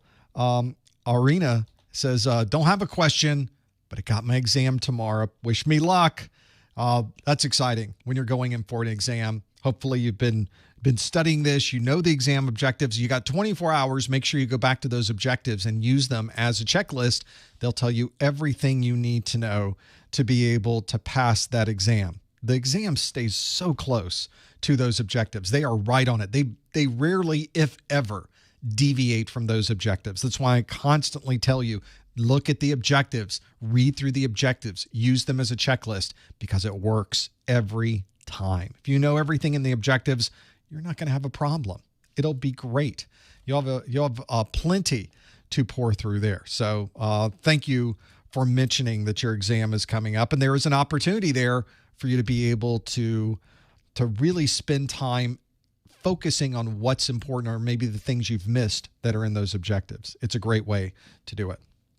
Okay, let's do some more other questions that you might have. This is a very common question as well, and I think it's worth going through. This is from Anthony, who asks, I'm working on my Security Plus as my first cert. While looking for jobs outside my position, service desk, it seemed like no one is asking for A+. Should I get A+ just to show my knowledge, or skip it and put my time into something else? You've almost answered the question yourself. I think you have answered the question yourself, Anthony. If no one's asking for an A+, that probably puts A+ at a lower priority for you.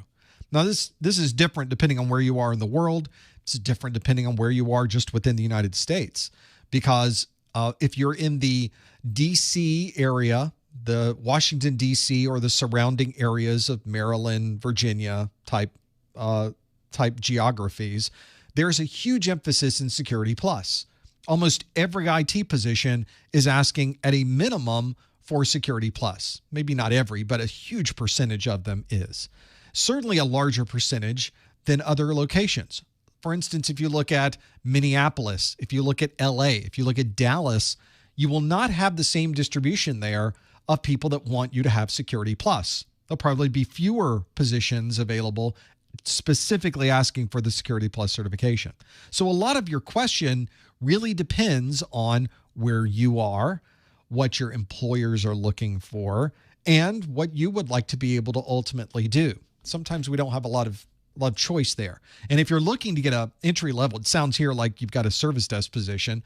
So if you're looking to move out of service desk, you're probably looking at a desktop administrator, server administrator, system administrator, operating system administrator, or something very similar, maybe entry-level networking, maybe entry-level security. And those positions, they're probably not going to ask you for A+. They're already hiring somebody who has that knowledge.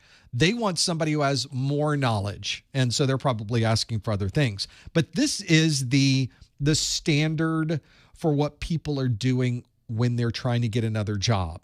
And you're doing this exactly the right way, Anthony, is you're looking at what people are asking of you. So often, I will have people come to my website and they say, I got my A+, I got my Network Plus, I got my Security Plus. Now what do I do? So what do you mean? What do you do? You were doing that for a reason, right? What was the reason? I go, no, everybody else was getting it. So I just figure that'd be a good thing to get, would be my A+, my Network Plus, and Security Plus. That's what everybody does. But that's not exactly what employers are looking for. Not necessarily. Employers may have a different idea of what they would like you to have as a skill set. And they might be mentioning A+, Network Plus, Security Plus, or they might not. Maybe they want a Microsoft certification. Maybe they want an Amazon certification. Maybe they'd like anything else, a Cisco certification. So you really need to start with why do you need to get that certification? And that should be the reason. There should be a purpose behind it in most cases so that you can really understand why you're working towards that particular cert. It does make a difference. And so I tell people all the time, don't worry so much about what you want necessarily. At least initially worry about what they are asking for. And then once you get that job, you can start moving your career into a direction that better fits your own personal goals and objectives. So that's what I highly recommend is first you need to get what they want, then you'll get what you want. It works that way almost every time. Let's do some more questions. I see this a lot. And this is Anthony who asks, hey, from management's perspective, why change the department's name from help desk to service desk? Is it a mindset or an industry standard change? No, it's people that really, it's nonsensical. There is an idea in people's minds, in humans, that the terms that you use are important. And unfortunately, in some cases, much more important than they really are.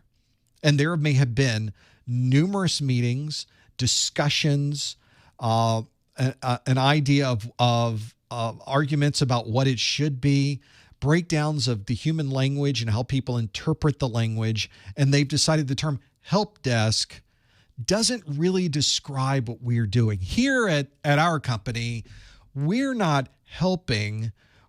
Helping seems to be that we're some third party. We want to work in conjunction with our customers. We want to have a relationship with our customers. So instead of being the help, we want to service. No, this is very typical in corporate world, in corporate life, is they believe that changing it from help desk to service desk actually does something. And I guess in maybe some minor way it might, but whenever you talk about the help desk, it's the help desk. We sort of ingrain that as the term we use when we need help with our computer. I need some help. It's the help desk. Have you turned it off and back on again? That's what we do. That's our job, is to say that over and over and over again. And so it is not an industry standard. This is more of, hey, we've been using it as a help desk, but I'm here. I'm now in charge. I'm the new manager, and I'm going to shake these trees, and we're gonna change the way we think about the help desk. No, you're not. I don't know why you're spending time on this. It would probably be a better use of time to look at the process and understand how to make the process more efficient and how to get people better trained and how to make them more accessible and how to get them to say, turn it on and turn it off and turn it back on again. That's really where I think people need to focus. But unfortunately, you see this all the time, that organizations, they love to make changes. Some people, I think, feel it helps them justify their positions in some way. So it's not useful at all from that perspective. Does not help you one single bit to have that there. Hopefully that's given you an idea of how, no, just ignore it. So call it the service desk. It doesn't hurt you. So yeah, it's the service desk. Whatever you want to call it, it's fine with me. It's kind of pointless to go through the process of reprinting all of this documentation, but let's go for it. Why not? I think that's the challenge, of course. Other questions. Let's go through some more here that I happen to have. You guys are really good at putting those in. By the way, these are in your Vevox. If you'd like to submit a question, you can do it in the Vevox app by visiting professormesser.com/QA. You can also go to vevox.app and use the ID 147-653-380 to add that question as well. That might help you as you go through this. I'm going to look through these questions and we'll put them on the screen and see what other questions we might have available. Lots to go through. I want to thank everybody for submitting these. Incredibly useful. And to be able to break these down. I've talked about this before because we've talked about a number of these questions before regarding other certifications. And I sometimes talk badly about some of these, and I don't mean to. I sort of mean to, but I try not to because it's different. My intentions are not to be mean. This is from Dylan, who says, hey, are you familiar with the ITIL certification, the IT Infrastructure Library? In fact, I am. Dylan asks, how popular is it in the industry? It is super popular. It is really popular. It is a certification that ensures that you understand or have a better understanding of how the organization's needs are tied back to the goals of the IT department. Now, this is obviously an important consideration. IT tends to be very siloed. It's a bunch of highly technical people that are in a department of a company. And in many cases, this company is not a technical company. Maybe it's a company that is a transportation company. They have trains and they send trains all over the country. Maybe they can corn. Like this company, what they do is they go plant corn. They grab the corn once it's grown. They process the corn, and then they put the corn into cans, and they sell that corn to different organizations, like your Walmarts and your grocery stores and other places. That's this company. Now, you think that there's not really an IT piece to that, is there?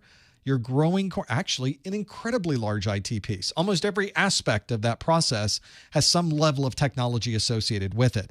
So there is certainly an IT department within Creamed Corn Incorporated.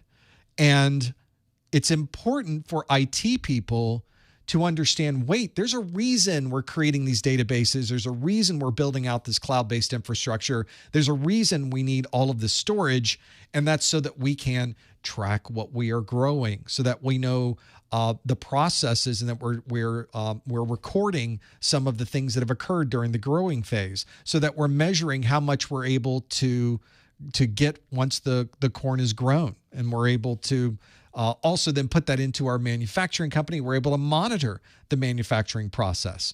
All of that has some level of technology. And so how do you link together technology and creamed corn? Well, you do that with some type of knowledge like the IT Infrastructure Library, which focuses on getting you a better understanding of the business process and really tying a lot of those things together. Now, if you're starting in IT, this is relatively useless information.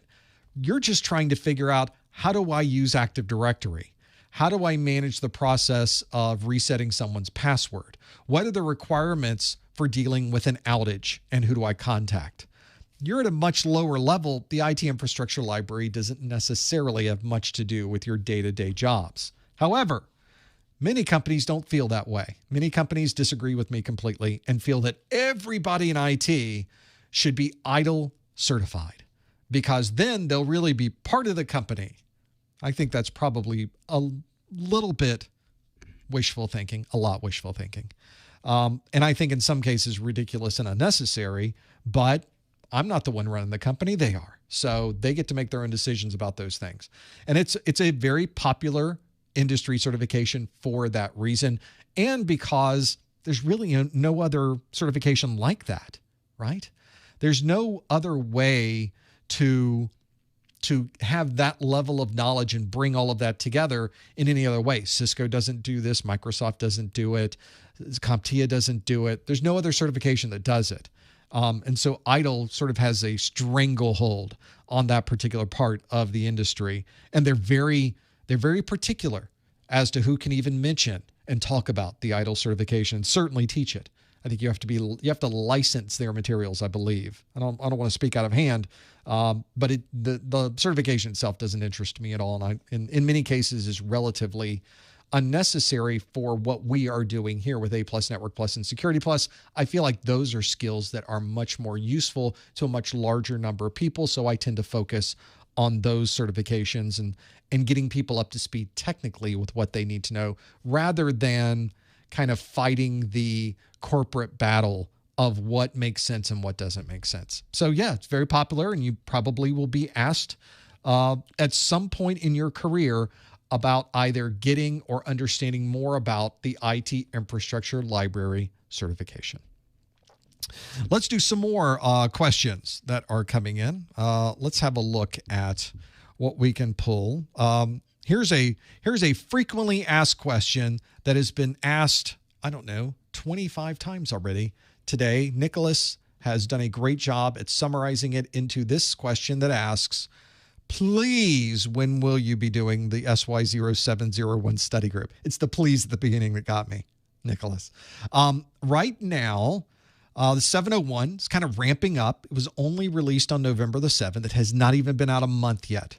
So it's a relatively new certification. There's not a lot of people studying it relative to the 601. There's many, many more people studying 601 right now than there is 701, primarily because people don't know about it. It's brand new. And quite honestly, there's not a ton of books available yet on the market. You see people like me that have already put out materials, but there's still other publishers that have not. And so it usually takes 2 to 3 months to see things start to change with the people and what they're studying. Now, to be fair, we have done the 601 certification study groups for about 3 years now. So there is a large amount of 601 content that you can go back and watch, because the 601 exam objectives have not changed during that time frame. So you have 3 years of exams of these exam study groups that you could go through. Plenty that you can use to study from. But there's no need to jump into the 701 until there's a group of people that need 701 content. So I really feel that that it probably will change in January. I think that's probably a good time to move that over. I think a lot of people will be doing their beginning of the year New Year's resolutions. I think a lot of people will be looking into, oh, it's about time I go get that security cert. Oh, look, they just updated it. Let me go do the 701. I think that's how it's going to go down. So I would say tentatively, as I sit here live today, probably the January study group will be our first 701 study group. Probably. It doesn't have to be. It may not be. It probably will be. I'm just not sure yet. Some folks in the chat room are saying, don't delete the old stuff. I never delete the old stuff. You can go to my YouTube channel. Everything is always there. I think we did this earlier. We went back to my very first video I put on YouTube. And for some reason, when they archive it and it stays on YouTube for years, and I've been on YouTube now for, I don't know, 15 years, it was just a bunch of blocks. It looked like it was recorded with a potato, like half a potato. It was awful. So although I do keep them on YouTube for a long period of time, and they stay there always, I never delete anything on YouTube unless I did it wrong. Then I'll delete it. But any of my courses that are there will always stay there. I don't have any intention of getting rid of those. So that's easy. That's not a problem. And the 701 study group, I think January is a good date for it. I think. Doesn't that make sense if we do it there? I think it is. And having those available. And I think that that's a good time to transition too. We'll see. I see how people's thought process with 701, but I watch it very carefully to know where are people, what are they asking for, what are people interested in. I have a way to, of course, see how many people are watching 601 videos, how many people are watching 701 videos, and I can compare these things. So I'm keeping my eye on it. This is not done in a vacuum, but I want to be sure I don't mistime it because I don't want to leave anyone behind, but I also don't want to jump ahead and see those different pieces either. Let's go through some others on here. Lots to go through. So this sort of, since I was just talking about this in the study groups, the question from John says, should I go for the SY0-601 or the SY0-701? Which one of those should I look at? Which one should I go for? And this is really up to you.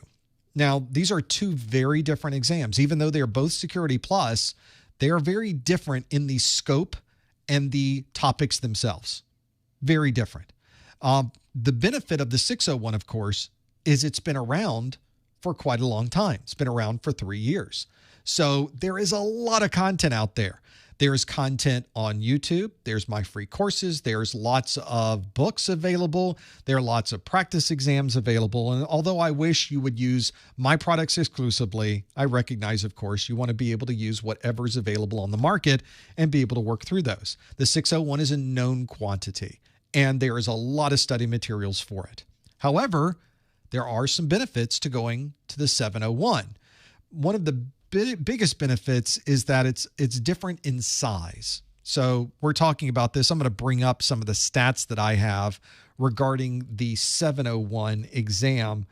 There was a question about these statistics from someone recently. So I'm going to break it down for you so you really get to see what the differences are, just so you have some familiarity with this. So one of the things, those of you that have watched my study groups before have probably seen this, is that when a new set of exam objectives come out, I write down all of the objectives. So everything in white here on the right side is a list of all of the exam objectives that I have manually cut and pasted and typed in here. And you can see they're broken out by these individual objectives. I list out every single objective in the exam objectives. Then I try to figure out, well, what video is this going to go in? And I list out all the videos. So I try to figure out from there, how do I organize this to make a training course that makes any sense? Maybe I've done that. Maybe I haven't, but that's what I do. But probably one of the most interesting things I do here is I go through, for example, the first section in the 701 is compare and contrast various types of security controls. And the categories are technical, managerial, operational, and physical. And then the control types are listed here as preventive, deterrent, detective, corrective, compensating, and directive. So one of the things I did was say, well, are these categories in the 601? Yes, they are. The first four are anyway, but wait, the physical category is new as a category in the 701. So I put new on here. So everything that's green in that first column is in the 601. Everything that's yellow is new in this 701. So you can see there's a lot of yellow and there's a lot of green. So there's a good mix there. Now, since I go through the entire list all the way through all 5 domains, at the end of this, I can do some analysis. And I've even calculated the total number of objectives on the SY0-601 is 1,038. How do I know that? Well, 3 years ago, I did exactly the same thing on the 601 to the 501. So this is what I do with my time, people. This is my world. So I know that there are roughly 1,000 exam objectives on the 601 exam. On the 701 exam, I just listed them all here so I can count them, and there are 662. That's a big difference. In fact, if we were to look at this as a percentage, the percentage of SY0-701 objectives, it's 36% smaller. Now, for 1,000 objectives to drop down to 662, that's a big difference. That's a lot less to learn. So you might already be thinking, oh, wait, it's not easier, but it's not as much. So the difficulty level didn't change, but I don't have to remember quite as many things. I mentioned earlier when we went through the utilities like the harvester and the DNS enumerator, and we went through a list of autopsy. Those aren't even in the 701. Just thrown out completely. I should probably make another spreadsheet that compares what it dropped from in the 701 from the 601. If we look at what's new in the 701, there are 338 objectives in the 701 exam that don't exist in the 601. That means they're brand new. So 51% of the exam is something you've never seen before if you only study the 601 exam. So those are the numbers. That's the tail of the tape.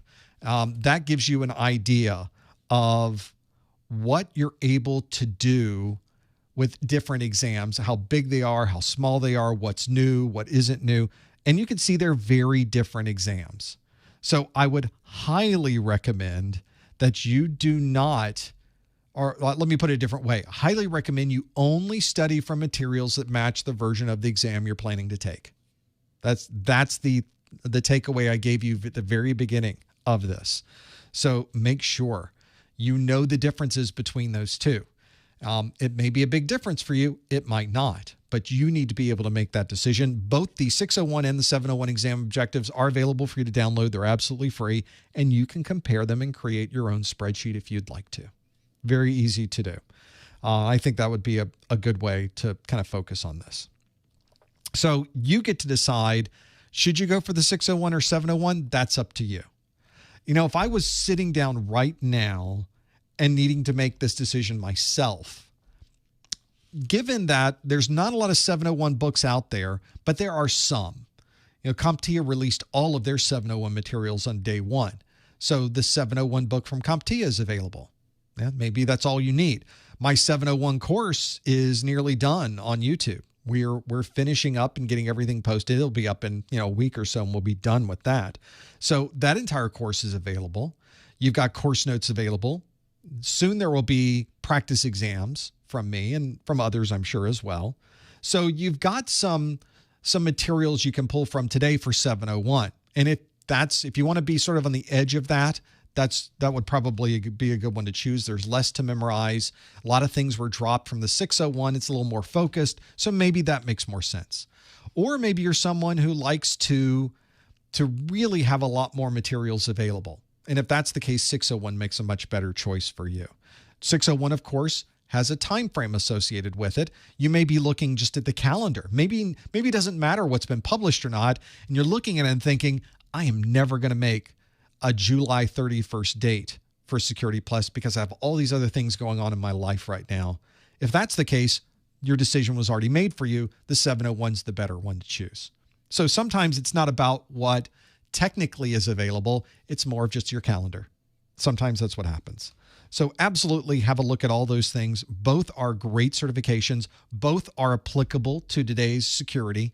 There's nothing in the 701 that is dramatically new and improved and is beyond the scope of 601.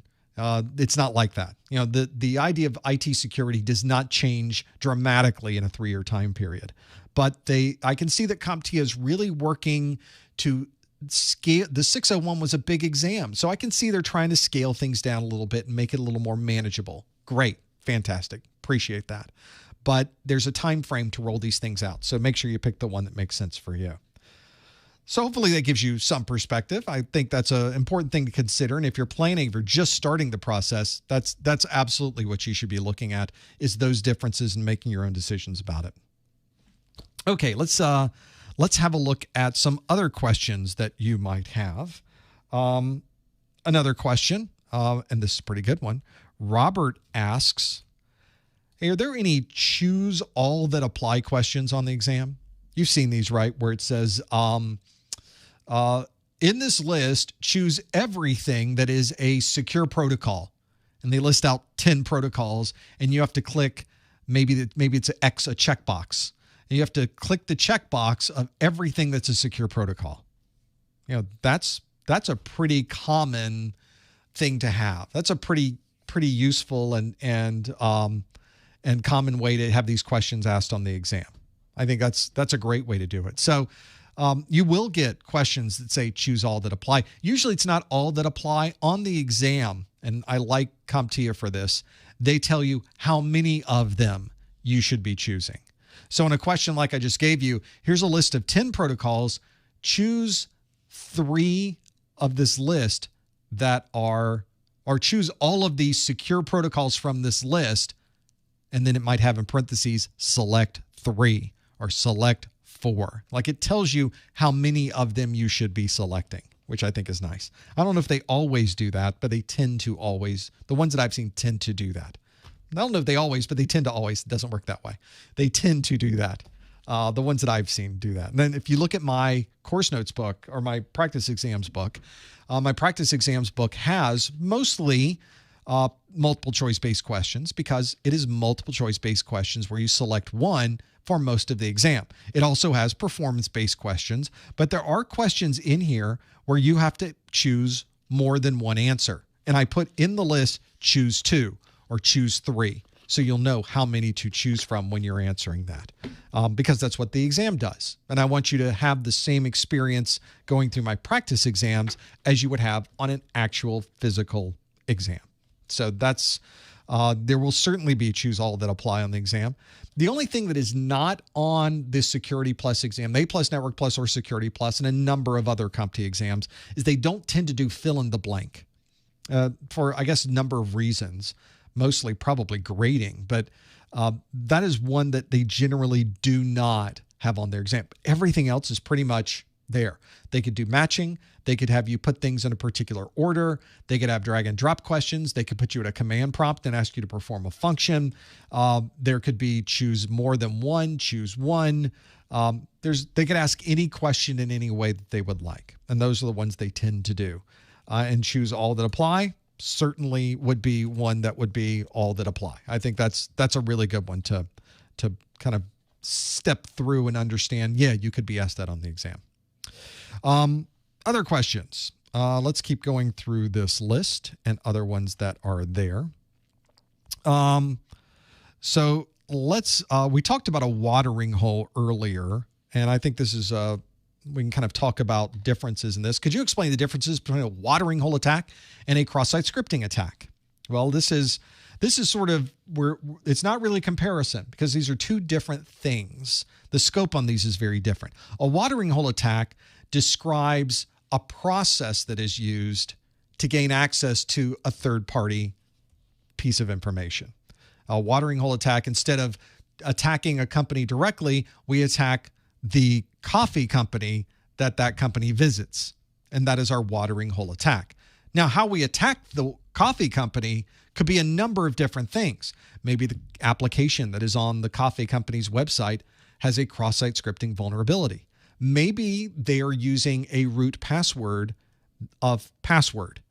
And so an attack that does brute force or any type of password check is going to find that very easily. I just got in because they misconfigured their primary password.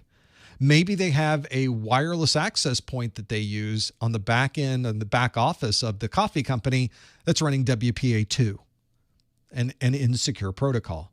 Maybe they are using a web server that has a known vulnerability and they haven't patched it, and it's a buffer overflow, and I get in with a buffer overflow and gain access to their systems. So the watering hole attack describes a broad strategy for gaining access to those systems, but the cross-site scripting might be a way in to create the watering hole attack. So there's different ways to gain access, and cross-site scripting is certainly a way, not a very common way to gain access, but if the application is poorly written, cross-site scripting might be a very good way to do that. So I think that's probably the best description I can give of those two. Of course, cross-site scripting and the details of cross-site scripting are very different. And I'm pretty happy with if you want to know more on cross-site scripting, even if you're studying for the 601, go check out my 701 cross-site scripting video where I enhanced it a little bit, created a little bit different information and visuals of how that operates. Maybe it's better or worse. I don't know. When I do these videos 3 years ago, I think what I'm doing now is better than that. Then I go back and watch the old ones and think, no, the old one was great. What was I thinking? So I might be wrong there. But I think the newer ones, I try to improve every year. Whenever I do these courses, you probably have noticed for the 701, I don't simply take the old material and simply just redo it.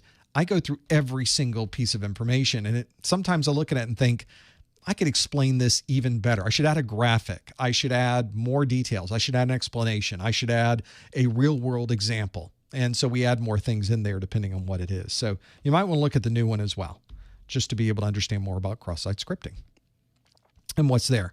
Other questions. Let's keep going with these because these are super good. Thank you, by the way, for submitting your questions on the Vevox app or by visiting professormesser.com/QA. Let's see. Yep, there are 75 videos in the 701 playlist. I think total it would be about 121 that are in the 701 playlist. So it's well over 100 anyway. And they're coming out pretty quick also. So it won't be long to get that. This is actually I hate to say that it's a great question, but this one's pretty good as far as questions go. So I want to talk to this because this one sort of hits me right in the experience. Josh asks, do I need to major in engineering to become a systems engineer? This is a challenging question in some places. And let's sort of break out where this is. So in my career as a technologist, I have worked as a field service technician, I think we did call ours a service desk help desk person. I did desktop administration, server administration, network administration, and then I went to work for a value-added reseller and for manufacturers as a systems engineer. In some cases, it was a flavor of systems engineer. It was a senior systems engineer, a sales engineer, or a sales systems engineer, a pre-sales systems engineer, a post-sales systems engineer. There's many, many flavors and combinations of those things together.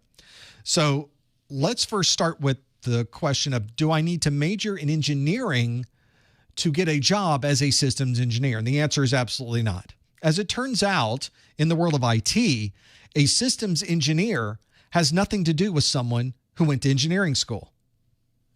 It seems weird that we're using those terms, isn't it? Not just weird. Every once in a while, every 5 years or so, there tends to be a groundswell of support for organizations that consist of engineers, people who went to college, got a degree in engineering. They are a civil engineer, they are an electrical engineer, they are a mechanical engineer. They're a real engineer.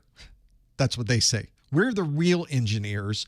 People who are an SE or a systems engineer at an IT company, they shouldn't call themselves engineers. That's just wrong. And we think it confuses people and makes them think that that person has some training as an actual engineer. Well, as we're all pretty much aware at this point, nobody's making that comparison. Nobody's confused by that. Nobody has ever come up to me as a systems engineer and said, oh, and where did you get your engineering degree from? Like, nobody's ever asked me as a systems engineer where I got an engineering degree from, because they know you don't get an engineering degree. The argument, of course, when that comes up is people will say, well, what do we call people who drive trains? Oh, those are engineers. So do we not call them engineers because they drive a train? They're engineers. They're the original engineers. They're the OG engineer. You can't not call them an engineer. And if you can call them an engineer, well, you can call me a systems engineer. That's just as applicable. And nobody's getting confused over this. So although there are aspects of this, and in fact, some engineering organizations have even tried to put this into law, I think, if I recall, at least they wanted to integrate this into the laws of a country, saying you cannot call it engineer. You must become licensed. We're going to require a licensing for engineering if you use the term engineer. As it turns out, none of that ever came to fruition. So not a big deal. Interestingly enough, when I started college, I started as an engineering major. So I went my first year with an idea to become an electrical engineer, not really understanding what that was. I really was interested in computers. I was very interested in computers, but didn't have any idea of how to get a job doing something with computers. And engineering seemed like a way you could do that. So I started off as engineering. Well, it turns out you got to be super smart to be an engineer. You have to really work at that. That's really hard to be an engineer. And I thought it may or may not surprise you to think that when I was in college, maybe not as self-directed as I could have been. This is what we all think when we look back to college. There's those people in college that really excel and they get the 4.0 and they have the tassels and things around their neck, and that's what they do at graduation. I was not quite as focused as I should have been, admittedly. If I could go back, I would probably do it very different. And I don't know if I'd still stick in engineering, because what I realized is I didn't enjoy this. It was not what I wanted to do. Ultimately, that's what it was. I can complain that it was too hard and you had to do math, and really wasn't that. It was really that as I looked at it, I wasn't comfortable in these classrooms. I wasn't comfortable with the information. It wasn't what I wanted to do. So I ended up changing my major to be a business management major. And ultimately I graduated with my business management degree. So when you get out of school, now I had to find something to do, and I wanted to do something with computers. And I ended up, my first job out of college was as a field service technician dealing with computers, working on PCs, doing things with Compaq and other popular PCs of the day. And really learned a lot about that technology as a field service technician that I was able to move up into a corporate help desk position. That's right. I had to move up into help desk. My first job was lower than help desk. It was field service, which means I hopped in my car every day and I drove all over the place. So when I finally got to work for a manufacturer, they said, well, you're going to be one of our systems engineers. Like, well, okay, that sounds great. I don't know what that is, but what it really is from the perspective of these manufacturers is you have organizations that have a problem or a challenge. Let's say it's a very large Fortune 100 company, and they're concerned about a very particular security issue.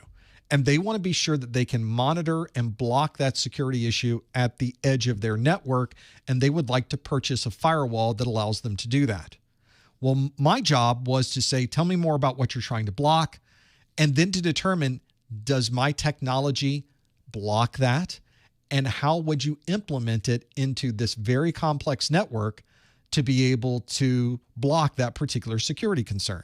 And so we can diagram and plan out, here's what the network diagram would look like if we wanted to install it as a high availability system so that we were always up and running. We would use multiple firewalls. We would connect them this way. It would be set up as a layer 1 or a layer 3 configuration. We would set our routing parameters this way. It would integrate with your existing routers in this form. And we would configure the firewall to block these particular things. So that knowledge of sort of the design, the planning, and the specific system knowledge of that firewall was my responsibility. I'm the technical side of that particular transaction. Now, the other part of it is ultimately they got to buy the firewall. And in most companies, and practically all companies that you visit, all manufacturers, you have a systems engineer who can design and tell you everything that product does. That's their job. But then you also have to have somebody that negotiates the price of that product. And that's usually a salesperson that you're connected with. So this is primarily pre-sales systems engineering, that's what you do. You walk in, you both ask what's your pain, what problem are you having, what would you like to solve? And then they say, well, we'd like to solve these 3 or 4 problems. And then everybody turns to me and go, all right, can we do that? Like, absolutely, and here's how I would do that. And we spec it out. Then, of course, you have to prove it. We bring it into a lab. We perform an evaluation. We put data through it, either data that's in the lab. Maybe we put real data through it. We develop and work on the configuration of the firewall so it matches the requirements they have for blocking this. And once they have used it and we have proven it does exactly what they want it to do, the salesperson then asks, how many do you want? And then they can negotiate terms. They can go through the end user license agreement and make any tweaks or changes to that. They can work on the pricing of it, and they can finally get the purchase order, and we can ship them their product. That is the cycle for a manufacturer, systems engineer, and what they're doing and the things that are going on around them. You don't need an engineering degree to do that. In fact, very few of the systems engineers I worked with in the many companies I worked for It's not that many, but in the manufacturers I worked for, maybe one or two of the systems engineers that I met and worked with there actually were engineers that have a degree in engineering.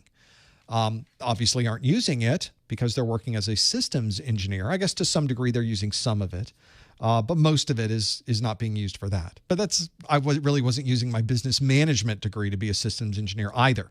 So it's just one of these weird quirks of systems engineering, I guess. I think if you the systems engineer jobs that I had through the years working for Network General, Network Associates, eventually turned back to McAfee, worked back for Network General again, and then finally Palo Alto Networks. Those were fantastic places to work.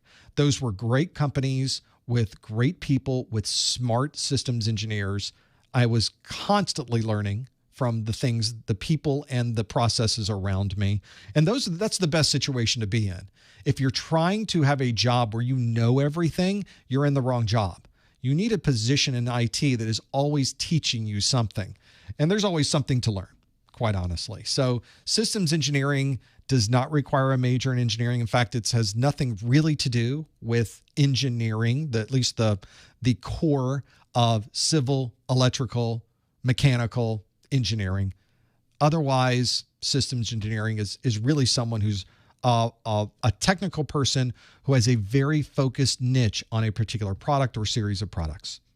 I think that pretty much describes it. Did I travel from Florida to California every week? At one point, I did have a position at corporate where I was traveling all the time, not just to Florida and California. It was a worldwide position, and it was one where I was in technical marketing, which is sort of like a systems engineer who does marketing.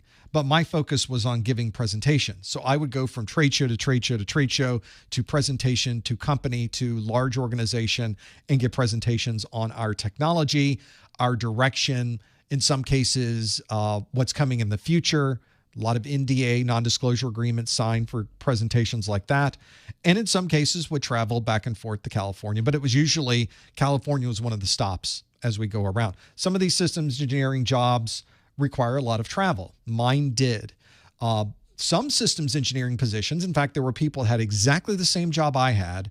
I covered, in some cases, a number of different states as my territory. So in the United States, it might be the Southeast U.S. was my territory. I had an engineer who had the exact same job I did. They'd had the exact same requirements that I had. They did my job. It was the same job except in different territory. Their territory was like 3 blocks in New York City. That's it. They didn't fly around the country. They would take the train in, they would get out, and they were where they needed to be for that day. There was no question where they were going that day. They were going to these buildings in this 3-block radius, and they covered all of the customers in that 3-block radius. So for me, that was going to the airport every Monday and then flying to a different state and then flying to a different state and then flying to a different state and finally coming home on the weekend. That was really different, but we did the same job, systems engineering. So we can even go into the details of being an SE, and one of the things are good and some of the things that we focus on. But I think that is one where really focusing on what these jobs are and what they do was really the fun part. I love being in a technical role and solving problems. I think ultimately in IT, we do a lot of that. We solve a lot of problems. And I think that just makes these jobs so much more fun for us. If we're not solving a problem, what fun is it? You know, there needs to be a challenge. And the challenge for those systems engineering roles is one on the planning, the communication, the understanding at the technical level, and being able to answer questions people have about the technologies. Well, let's do some more questions. Got more here. I'll keep going through this list. More. You guys are great with these questions, by the way. Thank you so much. This not quite the same. So we're gonna focus on this. This is an interesting question from Logan, who asks, "Hey, not sure if this is only related to the 700 exam." Logan obviously has gone through this the SY0-701 exam objective. Says, "Is there a difference between a mantrap and an access control vestibule?" This is something that happened in the 601 era. This is sort of a kind of a ripped from the headlines, sort of a following the culture of the world, that in the 601 exam, This actually goes back to the 601. There were a number of terms in the 601 exam that were updated halfway through the exam, maybe actually in the first year.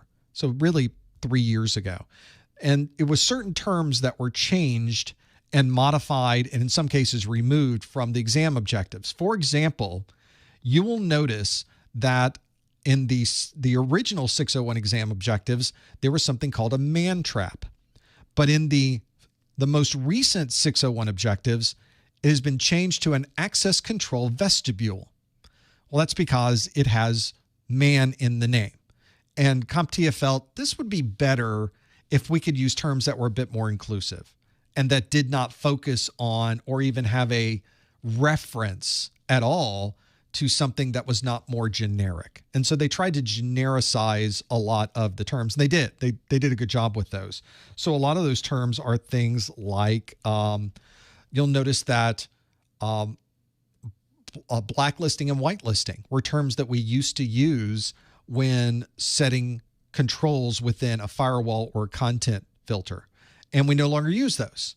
We use allowed and disallowed, or we use blocked or not blocked, those types of things. And this is one of those. Instead of having mantrap, which has the term man in it, it assumes it's a man. I don't know that has, I've never gotten negative feedback about it, but I understand that they wanted to have something that was a little less focused on man as a mantrap. So they decided to change those terms to things like access control vestibule. Now, you can agree or disagree whether that's something useful or not. I don't think it's even worth my time to even bother with. If you want to call it whatever you'd like, I will put together content that will make sure that we represent what CompTIA feels is an important thing for you to study. And that's one of those that I think that sort of makes sense. You can do that. It gets a little weird sometimes when you start looking at these because access control vestibule is certainly a much more difficult thing to say than mantrap. But it is now the term that we use to describe what used to be called the mantrap is now called an access control vestibule. Not related to 700 that came out with the 600 series, but whether it's good or bad or indifferent, that's what it is today. And that's kind of the focus that we have when we start working through these terms. Make sure you're familiar with what the terms say in the exam objectives and not what maybe you're reading somewhere else on the internet. Stick to the objectives and you'll be fine. And quite honestly, it was only like 7 or 8, maybe 10 terms that were changed. There wasn't a lot of difference between the two. So somebody gave another example in the chat room. We used to have a man-in-the-middle attack. No longer called that. It's now called an on-path attack. So that's it. A DMZ, a demilitarized zone, is no longer a DMZ. It's now a screened subnet. So not much difference. And quite honestly, doesn't matter to me. Whatever you want to call it, I'm fine there. Is it overkill? Is it an over-refinement? I don't know. It's not that bad. And like I said, it's only 10 things. So it's not a big deal. And like I said, I'll call it whatever you want to call it. I'm fine with that. The terms through the years have changed quite a bit. And this has happened with many different terms in the industry over the years. For example, back in the day, when we used to have ATA, or what we now call PATA, as part of a way to connect storage devices inside of our computers. Today we use SATA very commonly, or an M.2 connection. Those PATA connections were one cable where you would put 2 storage devices. You could put up to 2 storage devices on these links, but you just couldn't put both the storage devices on the link. You had to somehow designate that one was primary and one was secondary, but we didn't use those terms. We used the term master and slave.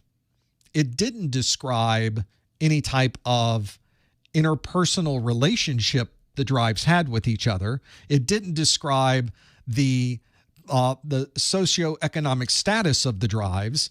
It was just a way to describe this drive is the primary drive and this drive is the secondary drive. Well, that was admittedly a little harsh in its terminology. So the industry itself has moved away from using the term master and slave and more properly use the term, maybe not properly, but certainly a lot more respectable, is using the terms primary and secondary. So I think that doesn't hit people quite as emotionally. And that was really the goal of this, is that for some people, these terms can be very emotional. Well, let's take the emotion out of it. Just call it primary and secondary. Problem solved. We're off to the next thing. There's no reason to dwell on it. Let's just fix it, keep moving. And that makes sense. Then we still are using male and female connectors, aren't we? Maybe that will continue to make sense. The important part is that we have as many male connectors as female connectors, which seems to work out. How does that? Maybe it's physics. I don't know.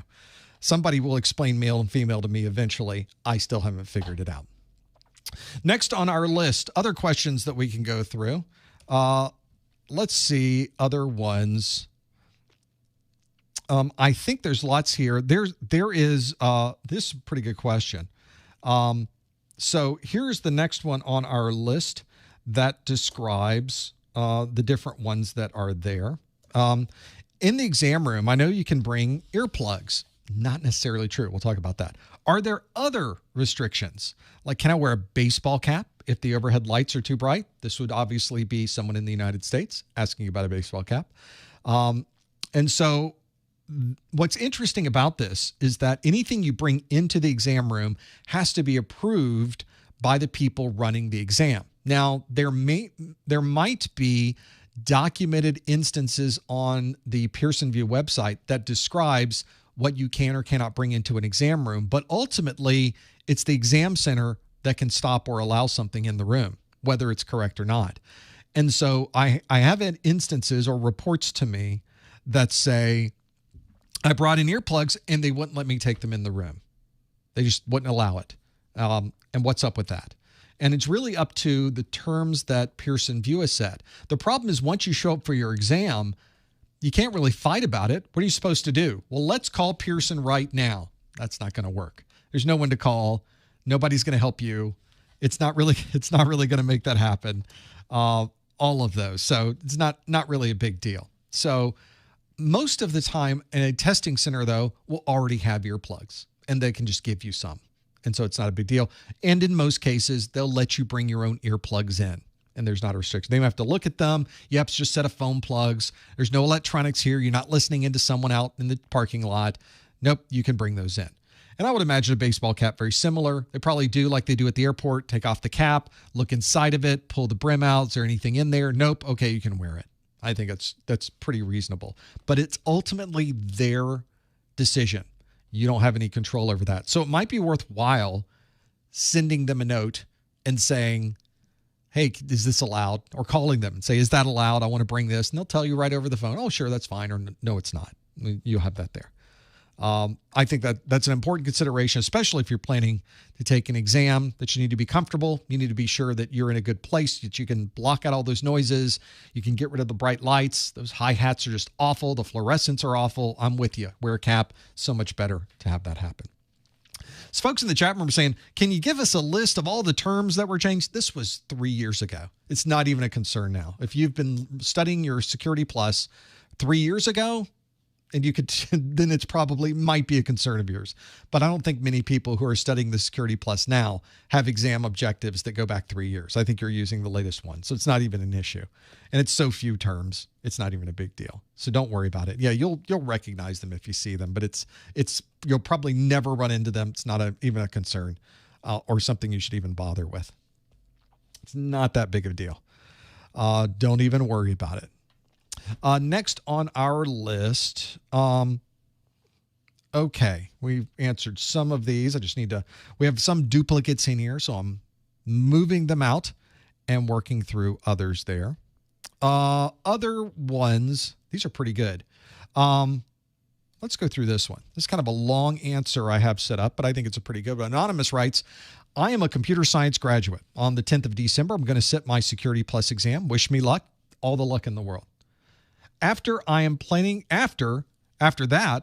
to create my own VPN/firewall with the Raspberry Pi. Love it. Will this be more than enough knowledge and experience to land a job in cybersecurity or any security position? Probably not. Probably not. Because it's a little more than just Security Plus and then configuring the Raspberry Pi and now you're ready. And in fact, I think it's sort of a misnomer in the industry that talks about how we prepare for these types of roles in an organization. And cybersecurity or an IT security professional is one of the most asked about and perhaps even coveted positions that you will find in the industry today. There's a lot of interest in security. But what they don't tend to tell you when you start looking into cybersecurity, and I don't love that term cybersecurity, but I'll use it. What they don't tend to tell you is that there's not a lot of entry-level security roles available when you compare it to the rest of IT. For example, you're trying to get your first job in technology. You're trying to get that first step in the door so that you have your first job. And that's an important step because once you have the first job, your worries about what your GPA was falls away. The concern about what your degree was in is secondary.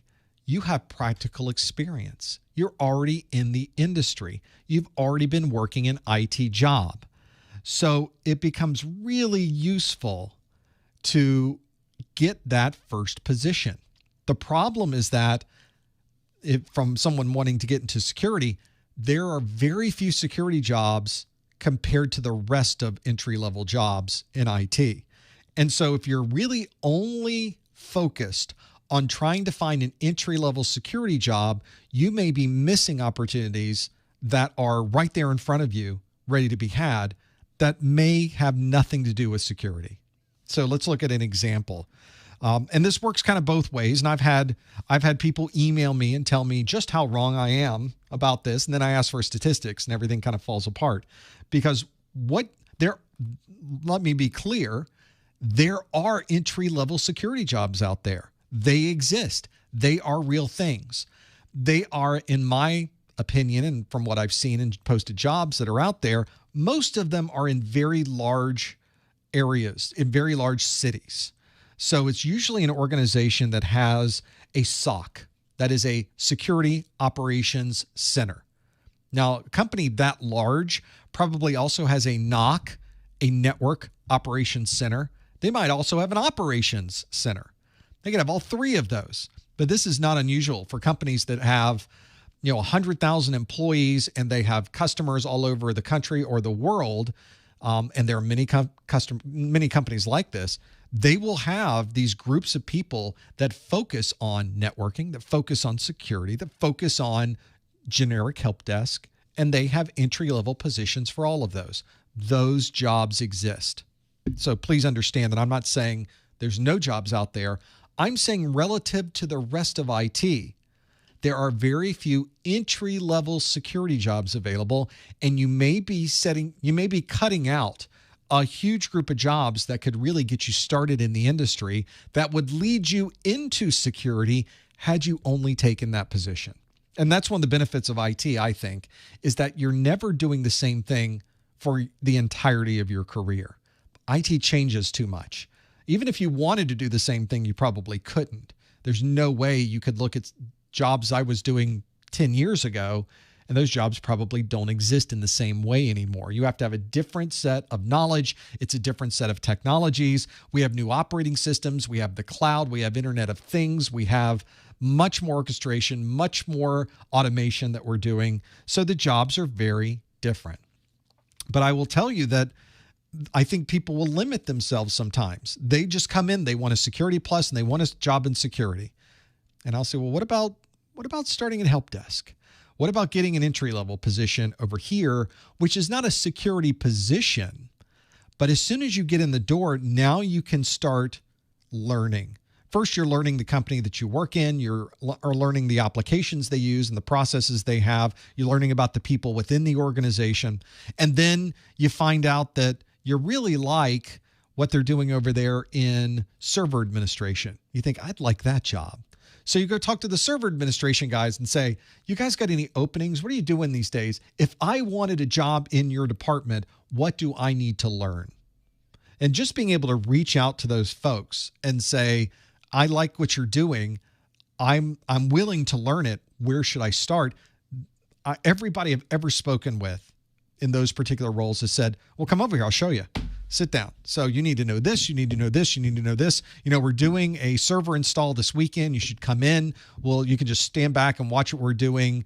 We're breaking down and moving out some physical equipment. We got a cloud setup that we're doing. We're building out a new infrastructure at a remote site. You should come with us and do that. They'll give you things to do where you can learn about these technologies. And whether that leads to a position within that department or not, you've now learned something new. And you can use that either in the company you're with, or you can interview somewhere else and talk about the things that you've learned. There's a lot that you can do along those lines to move up and to change your focus. I started as a field service technician delivering printer cables and replacing hard drives and upgrading memory. That's what I did. There's not much technical to that. There's obviously things you need to know. You need to understand the process and how to do it. But I wasn't designing firewalls and security systems for multi-billion-dollar companies. I was replacing a printer cable. But that's where I started. Everybody has to start somewhere. And you simply start learning. You start meeting people in the industry. You start learning about things that are going on, and you tend to move up and change your focus and move into different departments and learn new technologies and put all of those technologies together. And I always tell people, if you're interested in security, you should learn as much as you possibly can about every operating system you can get your hands on. Become an expert in Windows. Become an expert in Linux. Become an expert in Mac OS. Understand about iOS and Android. Understand whatever operating system people are using, how it is insecure, and how to secure it. And learn as much as you can about that, along with everything else you need to know about those operating systems. Then you need to learn everything you need to know about the network that all of this is running on. You need to understand topologies, the protocols going across those, what switching does, how routing works, dynamic routing, connecting these together, how IPsec connects them together, how you could set different filtering and ACLs within these devices, how you would connect them all together in a fault-tolerant configuration with high availability, how you can understand how traffic is able to move back and forth, how to read a protocol decode, how to interpret application performance based on the packets. All of this information is valuable when you move into security, because security is a foundation in all of those things. And then you need to put on top of that the security part. So if you understand operating systems and you understand networking, now you're ready for an entry-level position as a security systems engineer. So it took years of your time just to get to a point where you're doing more than simply being someone answering the phone for a security operations center. And I think that's what people sort of miss. And I think the industry does a bad job at positioning it this way, probably because people want to move up fast. They want to kind of skip over. They want the easy button. And organizations that offer an easy button are able to get people's money. They're able to get people's training dollars. And so I think it's a better idea if you have a strategy. Security is like a 5-year strategy. It's about getting the foundation and not just learning about the operating system, but becoming an expert in the operating system. If you want to go get a Microsoft server, there's not really a server, quote unquote, a server certification anymore, but that type of knowledge is valuable. Understanding everything you need to know about Active Directory, understanding LDAP, working that into networking, understanding switching and routing, maybe getting a CCNA, getting a CCNP, and then getting some security certifications. All of that needs to be put together over an extended period of time for you to position yourself to finally be someone who may be able to step into one of those security roles. So if I was going to start over in my career and did not have the knowledge that I had accumulated through the years, that's what I would do. I would start with Windows. I would start with Linux. I would start with Mac OS, and I would build off of those. And then I would keep going and making those happen. So I think that many people kind of focus on those efforts. Now, that includes getting your Security Plus. It includes building out a VPN and firewall with a Raspberry Pi. It includes building out your own Active Directory infrastructure, your own Linux systems, understanding how these security tools work, building out your own security laptop. These things are valuable no matter what you do, whether it is specific to a job you're doing now or it's going to be a job you get somewhere in the future. Now you have that knowledge. You have a story. And again, as I mentioned, if you want to get these jobs, there's going to be an interview. And during this interview, you need to have stories. And what better story to someone who's interviewing you for a security position to say, when I built my first Raspberry Pi running this firewall, running this IPS, built in to be this filter, here I plugged it in, and the first thing that happened was this. Or as I was building it out, I ran into this problem. And so I contacted the manufacturer. I contacted the author of that driver. We talked about the problem I was having. We implemented the fix. And you can talk about the whole process. Hopefully you ran into a problem. You ran into an issue, or you saw something interesting that you weren't expecting. Those things need to be documented, because that is going to get a great story for your interview. And who doesn't want to talk tech? That's one of the things we always do with these. We talk tech in these interviews. We want to have a good conversation about them. And I think that having those stories means that you must have worked with these technologies and there was something interesting on the other side. I often tell people a great thing you can do, this is from my video on how to get a job in IT with no experience, is I talk about having practical experience. It may not be professional experience because maybe nobody's paying you yet, but what if you built out your own VM with pfSense as a firewall, or maybe you built your own Snort IPS and you had those running, and when you plugged it into the network, you saw things you weren't expecting. And maybe you created some reports from those. Like, you'll never believe how many worms are out on the internet trying to get into your network, then it's all being blocked by your firewall. Here's a report I created that shows that. You should bring that to your interview. That's the interview right there. Look at these reports I created of all of the attacks on my system in a 24-hour period. If you want to pull it up, here's the website. I've already got all these online, and you can see real time what's happening. You know, that's a great interview. I'd hire that person right away. That's the people they want to have working in these roles. So definitely there's value in creating these technologies and building out a Raspberry Pi and making those things happen. But you should also have these stories ready to go, because they could be the difference between you getting that job and not getting that job. Every interview I've ever gone to is about the stories. It's about the connection you make with the person on the other side of the table. Some interviews I've had have been awful. Had a CEO in one interview, it was a CTO, the Central Technology Officer, who was effectively the founder of the company. I was asking very pointed questions because the technology they had was very new. And I said, how does this work? It's like amazing. You know, you plug it in, it does this. Where'd you come up with this? And he said, you trying to steal what we got here? Like, this is in the interview with the guy that basically the entire company was built around. I said, no, I'm not that smart. Which that kind of cut the tension there. I'm like, no, you think I'm much smarter than that. I'm just smart enough, but I'm not that smart. And so we talked a little bit more, and he said, oh, okay, now I understand what you're asking. And there was a bit of a language thing, a language barrier there, but we got through it. They ended up hiring me. I still think they probably didn't want to, but they did finally hire me. And it ended up being a fantastic job, and I worked there for 7 years and loved it. So sometimes that conversation you have in the interview is so important. Went well above. In fact, we didn't even talk about things I knew or what I didn't know. He was wanting to know just conversation. And it might have been a test. It might have been, let's hit him with something he's not expecting to see if he's really going to be able to represent our company the right way. That may have been it too. Who knows? Ultimately, I got the job. That's all I cared about. That's what I was focusing on. And that's the important part too. So still set up your Raspberry Pi, do all the things you said you were going to do, but also don't limit yourself. Find any job that's available, get in that job, get the money, get the experience, get the knowledge, and keep moving up. And you'll move very quickly in this industry by doing just that. Other questions. Other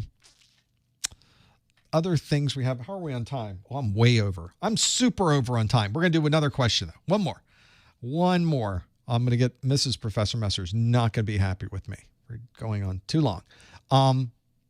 It's a pretty good one. This is a broad question and one that I don't have a good answer to. So that's perfect for what I'm looking for. This question asks, hi, Professor.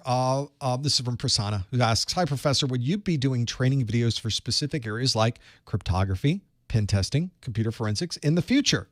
You know, one of the things that we do here is there's sort of a purpose to our videos. One of the things you notice is I don't produce videos on the latest iPhone, or I don't produce a video that is just a generic technology video. Let's talk cryptography. Let's talk pen testing. Let's talk computer forensics. I don't tend to do those. I'm the focus of what we do here is we hope that there's a bigger end to these means. That is, we want people to have skills and knowledge that they can use to get a certification, which ultimately gets them a job or gets them a better job. Now, within that, Security Plus is a good example of that. There are many videos on cryptography and cryptographic ideas and topics and configurations. There's some on penetration testing. There's some on computer forensics. There's a nice overview of things. Nothing on Security Plus dives super deep. And I think that's really the question that Prasanna was really asking, which is, can we go deeper? Can we start really diving into some of these things? And in our particular case, if the certification that we're working towards leads us down that road, then absolutely we're doing that. But if the certification doesn't, I don't tend to create videos that focus on those.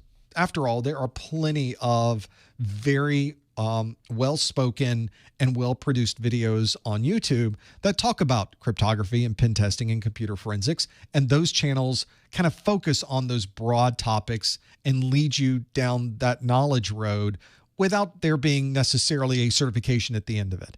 Ours is a little different. We approach it differently in that we want you to work towards that cert. We feel there's value in having the paper in your pocket. And if that's the case, all of our efforts need to be put into creating content that gets you that paper. And at the same time, we're hoping you learn something from that. And I think everybody can agree, once you've gone through a certification process, when you earn that cert on the other side, you might not have learned 100% of the exam objectives, but you earned a huge number of them, enough certainly to earn the cert. So you've learned something through the process, and I think that's important. But I don't have any plans currently to do more generic ones, but maybe in the future there will be another certification we add to the list. And so there might be another set of topics we go through that might be very different than what we're doing now. It's more about timing and interest and really just timing. It's timing and interest is really what drives me. If there's a need to have the technology, I'll make the video. If there's a need to have that certification, we'll make that training course. But if there's not, we probably won't be doing that. So I'm constantly evaluating the market. I'm constantly evaluating what people are asking of me and trying to determine what our best next step is going to be to position you for success. That's my focus. It's not anybody can make, I shouldn't say anybody, but most people can create a strategy of building out a YouTube channel that makes informational videos. And that's not what we want to do.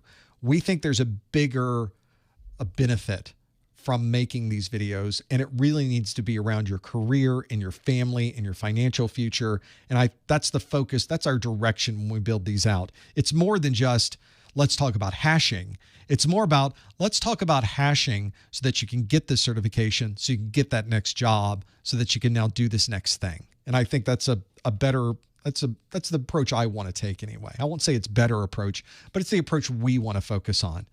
You'll be the one that tells me if it's better or not. You know, so far you've said what we're doing is okay. We're going to keep doing this then. As soon as you say, nope, not going to happen, then we will stop making those videos. But right now it's just going swimmingly. It's working out just fine. And your support and your effort and your comments back to us and your directions and the things that you're doing are giving us the feedback we need to know how we need to adjust and move as we go forward. And so far it's going exceptionally well. So that's the idea. We kind of focus on what makes sense for you rather than what makes sense for us. If the number of views we get on YouTube is not something I focus on, it's an interesting metric. It kind of speaks to the success that we may be having with a particular course. I don't make my videos to get views. I make my videos so that you can get a certification. The views happen to just come with it. So I think that's the difference between us and other content providers on the internet. At least I hope it is. I don't care. We get no views as long as people are learning. I don't think that really works that way, but you sort of see what I mean. There is a relationship, but I don't care about the views as much as I care about you getting the cert. And I think that's the way it should be. Well, that kind of brings us to the end of another study group. Can you believe it? I kind of talked too much on this one. I'm so sorry. But we could sort of like an old school study group in that case. But this does give us a chance to tell you that next month we have another Security Plus study group scheduled. It's the middle of December, just before the holidays hit. And that would be a great time to stop back in. Make sure you check the calendar for our next A+, Network Plus, Security Plus, or any of our live streams. They're available at professormesser.com/calendar, or hit the calendar link at the top of the page on our website. We also keep an updated list on our Discord. So if you're a member of our Discord server at professormesser.com/discord, you can easily find when our next live event is going to be as well. I want to thank everybody for joining us today. We love doing these live streams, and we could not do it without you. We appreciate your questions and your time, most importantly, and we'd love for you to come back and do this again with us. Thanks for joining us. We will see you next time on the Security Plus Study Group. Thanks, everybody.